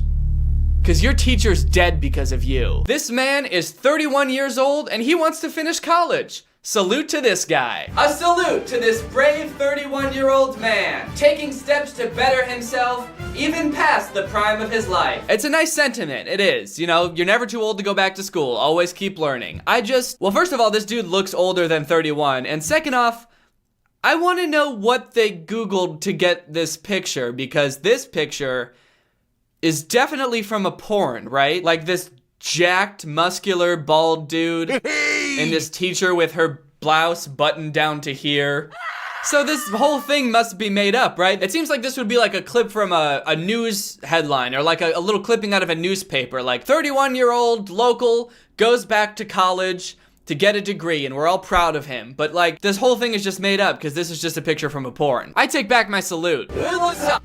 Jerry's house. Civil engineers should learn something from Jerry. Yeah, I think we can all learn something from Jerry, the cartoon mouse from Tom and Jerry. We should start digging holes in people's walls and living in them. I think we can all agree that would make the world a better place. That is one smart mouse. Honestly, we wouldn't even need to pay rent anymore. You can just walk into anybody's house, dig a little hole in their baseboard, cram your way in, and just make a little apartment in there. Live in their walls. Do you guys smell that? That's student life. Civil engineers could learn something from Jerry. If my classroom looked like this, I would never miss a class. Ooh wee! They got a whole classroom full of MacBooks from like 2004. If this is the life of a student, sign me up. If my classroom looked like this, I would never miss a class. I think I can speak for most kids when I say the only reason I don't go to class is because the classroom is not full of MacBooks. I failed so many classes in college because there weren't MacBooks in my classroom. I just didn't go. Here's another one with a pretty good moral. It's a conversation between a pencil and an eraser. I'm sorry. For what? You didn't do anything wrong. I'm sorry you get hurt because of me. Whenever I made a mistake, you're always there to erase it. But as you make my mistakes vanish, you lose a part of yourself and get smaller and smaller each time. That's true, but I don't mind. You see, I was made to do this. I was made to help you whenever you do something wrong. I found this conversation between the pencil and the eraser very inspirational. Parents are like eraser, whereas their children are the pencil. They're always there for their children, cleaning up their mistakes. Sometimes along the way, they get hurt and become smaller, older, and eventually pass on. Damn. Just like teachers. What? But the kid's not responsible for the parents getting older or dying. They were gonna do that anyway. They should have just said like maybe kids make parents weaker at times, which I'm sure they do. But they're saying that like people deteriorating and getting older over time and eventually dying is like, yeah, it's their kids' fault. Nobody would die if they didn't have kids. People without kids live forever. The moral of the story is if you're such a shitty kid that your parents are literally withering away and dying,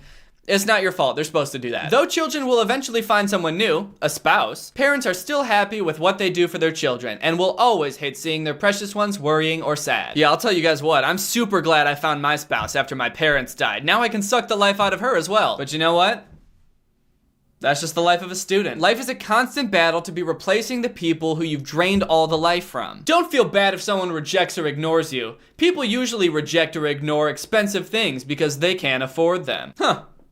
It's kind of a weird flex, but that's fine. Here's some student life shit, guys. That moment when you don't understand your own answers and you just stare at your piece of paper with a really nondescript expression on your face. What emotion is he supposed to be having right now? Like, the picture doesn't add anything to this meme because I can't tell what it's supposed to be implying. In fact, if anything, it makes it more confusing because now I'm just trying to figure out how he feels about his own answers. He's not frowning, he's not like making a disappointed face. Why did they even add this picture? Was it that hard to find someone frowning and staring at a piece of paper? Because he's not frowning.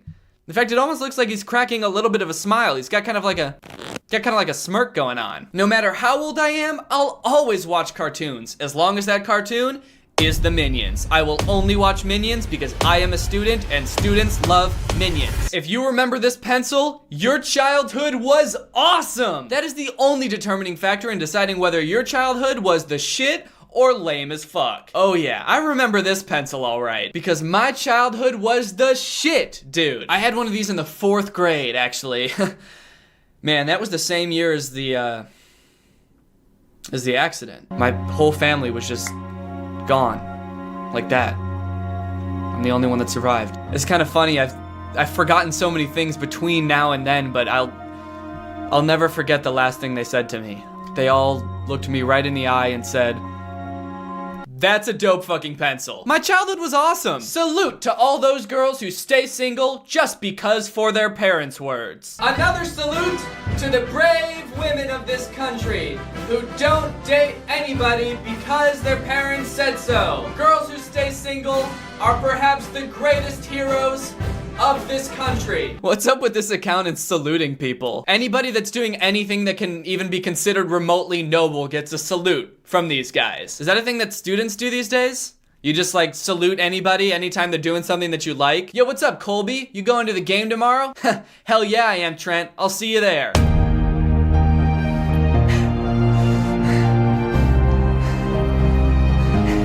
Yeah, we're students! This is the life of a student, baby! Okay, here's a good one to end with.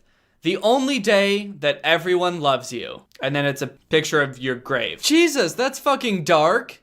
And mean. It's trying to make this like societal claim like, oh, people only love you when you're gone. But it could also be taken as an insult. Like yeah, the only time anyone's ever gonna respect you is on the day that you're dead, bitch. But I mean, hey, that's just the life of a student. All right, guys, well, that's it for today's video. If you're new here and you enjoyed this video, make sure you subscribe and turn on my notifications to join Greg. If you want to get some of my new merch, whether it be the Truly Greg t-shirt, the Greg hoodie, the Team Greg jersey, the fastest growing army t-shirt, or a new edition, new merch alert, there's a little Nutcracker Guy Christmas sweater. So if you want to get any of those things, go to DannyGonzalez.store or check out the link in my description. Thank you, Skylar Emerson, for turning on my notifications. You are truly Greg. I'll see you guys next time with a really interesting video where I murder Santa so I can become Santa. Bye. Hello everyone, welcome back to the second channel. I recently found this video of this guy in Japan who rents himself out as a friend. Or as this video describes it, he rents himself out to do nothing, which actually sounds more suspicious than just renting out a friend. That kind of sounds like they are doing something and it's nefarious. But if you watch the video, it really does seem like they just do nothing. This Japanese man rents himself out to do nothing. For example, this man is not doing a darn thing. Morimoto will offer his companionship to attend events, dine with clients, and sometimes provide a listening ear. Sometimes he provides a listening ear. Other times he just ignores the shit out of you, just like a real friend. で、まあ呼ばれた場所に僕が行ってそこで 特に何もしないという。 Roughly a quarter of his clients are repeat customers, including a woman who's hired him 270 times. That's crazy to hang out with someone that much and not just be friends now. Like, he's still charging her? That would be the biggest hit to my ego ever. If I, like, paid this guy to hang out with me 200 times and he at no point was ever like, hey man, you don't have to keep paying me to do this. We're basically like family now. He's still like, no, this is still a chore for me to hang out with you. Even though we're doing absolutely nothing, this is really draining on me and my time. まあ飲食、なんか物を食べたりとかはするんですけど、つまりこう飲み食いはする。あとは、質問に答えたりとか、そういう簡単な受け答えはします。I answer their questions with simple answers. Maybe you have to like pay more for premium answers? One such client is Aruna Chida, who found out about Morimoto when his business was trending on social media. なんかまあ友達と一緒だとなんか友達を楽しませなきゃみたいな気持ちがちょっと出るんですけど、まあレンタルさんだったらまあ黙っててもいい。 Wait, but then why do you hire someone to hang out with if you don't want to hang out with them? She's just gonna be on her phone because she doesn't want to have to entertain somebody all the time? Then why pay $70 for him to come over? This dude is like the real life Subway Surfer clips in the background. She just wants to have like a guy around in her peripherals just in case she gets bored. Okay, so it looks like he actually fell into this career through a strange path. When Soji Morimoto was fired from his office job in 2018, his superior had criticized him for lacking initiative and not doing anything of value for the company. Joke's on him because Morimoto, now 41, has since spun a lucrative career out of doing nothing. Honestly, it doesn't really sound like the joke is on him. It sounds like his boss was exactly right. He said, you're not doing anything, and he's like, I'll show you. I'm gonna not do anything. I'm really gonna show you how right you were, man. Whoa, it says once a client who could not attend a concert with a friend rented Morimoto to take her place. So she didn't rent him to go with her, she rented him to go instead of her. That would be scary for the other friend. Yo, sorry I can't make it tonight, but I'm sending somebody with you instead. You're sending somebody with me? What does that mean? Who? I don't know. I've never met him before. I'm just paying him to come. Don't worry though. He's not gonna do anything. Okay, what do you mean he's not gonna do anything? I'm just saying, you don't have to worry about him doing anything, all right? He does nothing. Yeah, this is freaking me out. I think I'm gonna hire a guy to go in my place too. I have been put in objectively difficult situations, such as standing in line under the blazing sun, standing for hours in the freezing cold, attending parties with only strangers. That's actually your job. That shouldn't be the difficult part. Hey, how was your job of being a professional basketball player today? Not good. They made me touch the ball. Not a therapist. There have been several requests for Morimoto to be a listening ear on clients' bad days. However, when it comes to conversations, Morimoto offers the bare minimum and the simplest of answers. I gotta be honest, like, good for him for getting the bag and everything, but it's like a rent-a-friend, but it's like renting a really bad, checked-out friend. Wait. Y'all mind if I talk about my dog's food for a second? That's right, gang. It's me, from the future. It's not a very exciting future, but I have hung up some of the pictures on my wall. You see, just like that rental friend, I have a job too. It's taking care of two very cute dogs, Sunday and Zero. But unlike my rental friend, I put in much more effort than the minimum required effort to do this job, which is why I treat them with the best dog food you can find. Sundays for Dogs, the sponsor of this video. I love Sundays for Dogs because it's not your generic, super processed dog food. Sundays for Dogs is air dried, which means it has this nice kind of jerky texture to it. It's much softer than regular dog food, but even though it's healthy, it's not gonna add more hassle to your life like those dog foods you have to refrigerate or cook for your dog every day. Being a parent to dogs and a human boy, my son is, I gotta make sure I'm not spreading myself too thin. I want something that's just as convenient as regular dog food, but much healthier. My dogs love this food. My dog Sunday in particular is a very picky eater. She would get tired of other foods. This, she has never gotten tired of. Zero is a fiend. He'll eat anything, but I can tell that he likes this too. So if you wanna give your dog the chance to fall in love with Sundays and eat some delicious beef heart, beef liver, quinoa, pumpkin, blueberries, then you can get 50% off your first order of Sundays at sundaysfordogs.com/Greg. Or just use my code Greg at checkout. That's sundaysfordogs.com/Greg. Thanks to Sundays for sponsoring this video, and thank you to you guys for checking out Sundays. What's the cost of friendship? What do you think? Well, according to a new website, it's about $25 an hour. Right. And today's morning original 13 Action News reporter Kelsey McFarland shows us how people are making a living on rentafriend.com. Yeah, that's right. Just like you could go online and rent furniture, a movie, or some clothing, you can rent a friend. This is a list of people in Las Vegas that can be your friend for a day, and there's more than 100 pages of options. So it sounds like this is a thing in the US too, and there's a whole website where you can do it. I wonder if they all specifically do nothing, or if that's just that one guy's thing. You don't want to go to a work event alone, dying to see a concert but have no one to enjoy it with. Nikki Souza is your girl. You just have to pay her $30 an hour. It sort of feels like you're just a tour guide, essentially. You feel like a private tour guide. So you meet with people and you're like, hey, let me show you my city. Let me show you the cool things to do that I love. Okay, well, that's kind of an interesting use case. At first, I was like, how is she a tour guide if you guys are both going to a concert that neither of you have been to before? But in the case where you're like in a new city and you want someone to show you around, I could see this being useful. I do gotta be honest though, in my head, everybody on this website is trying to kill me. And so I would be too scared for sure to ever use something like this. Whoa, you can buy a family in Japan? I guess rent one, not buy one. Well, what is buying except for renting forever? It's more of a philosophical question, I guess. Meet Ishiyuchi, a father, a loving husband, a friend, the perfect boyfriend, the long-lost uncle, and lastly, the founder of Family Romance. Why is it called Family Romance? What's the romance part? Is that just like a bad translation? Okay, this might take a very disturbing turn. I hope it doesn't. At 43 years old, Yuchi has taken on several roles for countless clients, a father to over 25 families, and a husband to over 600 women, but none of them are his real family members. I have so many families I am a part of as a fake husband and father. I sometimes forget which role I'm playing. I am worried I'm going to think myself into one of these roles and lose my own identity. It sounds like he's realizing during this interview what a bad idea what he's doing is. Yeah, it's great, man. I mean, I do this with so many families. I don't know who I am anymore. Actually, I'm terrified of forgetting my real family. I don't want to do this anymore. Would you hire a stranger to be your spouse or your parent? For some in Japan, the rental family family is the answer to avoiding awkward social situations. Yeah, as long as you don't think that hiring an actor to play your parent or spouse is an awkward social situation. I get that this is largely because Japan has this like big loneliness problem. There's not a lot of young people,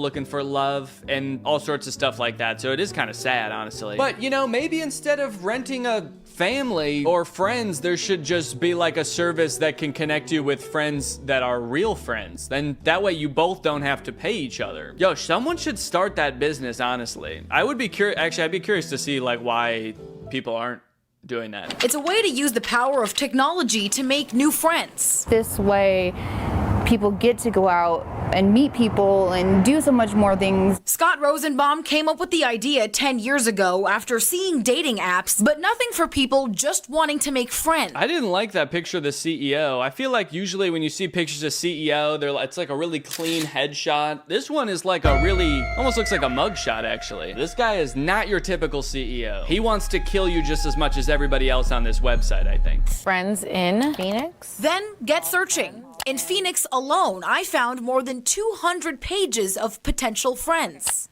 Hi, my name is Chris, and I'm from Phoenix, and I've been on Rent-A-Friend for a little over a year. As a single mom living in the Valley, Chris says the site looked like a great opportunity. I really needed to get back out there and be around people again, and I figured this was a great way to meet new people. But it's not just for fun, it's also a business. On top of the membership fee, each friend charges you by the hour. It is really appealing. I mean, and I think that's why so many people are on the site. I feel like you gotta think that you're sick as hell to put yourself up on this website. Like, I would worry that I'm like such a bad hang that people wouldn't get their money's worth and they'd want like a refund hanging out with me. Maybe if I got like really good at a niche talent so that if at any point it did get awkward or boring, I could be like, you want to see me do a backflip? Nicole, nice to meet you. It's the same reason why Joe says he signed up, and he's made thousands doing it. I've had anywhere from people wanting to go to the bar to meet people that are new in town just don't have any friends. Sound too good to be true? Well, depends on how you feel about meeting a total stranger, but the website doesn't do all the work for you. The friends that you meet and connect with aren't being background checked, so you're responsible for your own safety. Dang, he really said try at your own risk. You're responsible for your own safety. That doesn't make me feel better about this service, I'll tell you what. The site even offers tips before heading out to meet your new friend. Use common sense. Most importantly, you always want to meet in a public place. Ultimately, use the same judgment you would for any internet-based interaction. I feel like it's the same grounds as Facebook, anything else. You're obviously going to have, potentially anyway, have issues with people misusing it just like anything else. I mean, nothing in this world is 100% safe.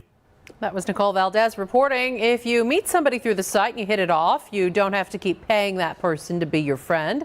The creator says that person can stop charging you whenever they want. But chances are with your dork ass, they're gonna keep charging. Sorry, Buster. This is actually a good idea. You can overcome your social anxiety by facing your fear head on and build up your social skills. Okay, you know what? I'll actually say that's fair. This could be a cool way to kind of practice your social skills if that's something that you struggle with.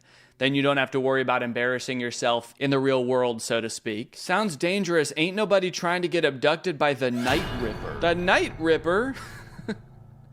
Did he see something in the video I didn't see? I go back and there's like the profile pictures of people on the website and one of them is just like an evil demon called the Night Ripper. It's got an interview with the Night Ripper. It's like, yeah, I just signed up because I like going to concerts and wanted to go with people. This is just the name I was born with. I don't like night or ripping. So, been on that site for years and no one has rented me. Yeah, that's really sad. That would also be a huge hit to your ego. If everyone's like, actually, I'm gonna need you to pay me to hang out. You sound so boring. All right, well, I hope you guys enjoyed this video on the second channel here. Thank you for watching. Bye-bye.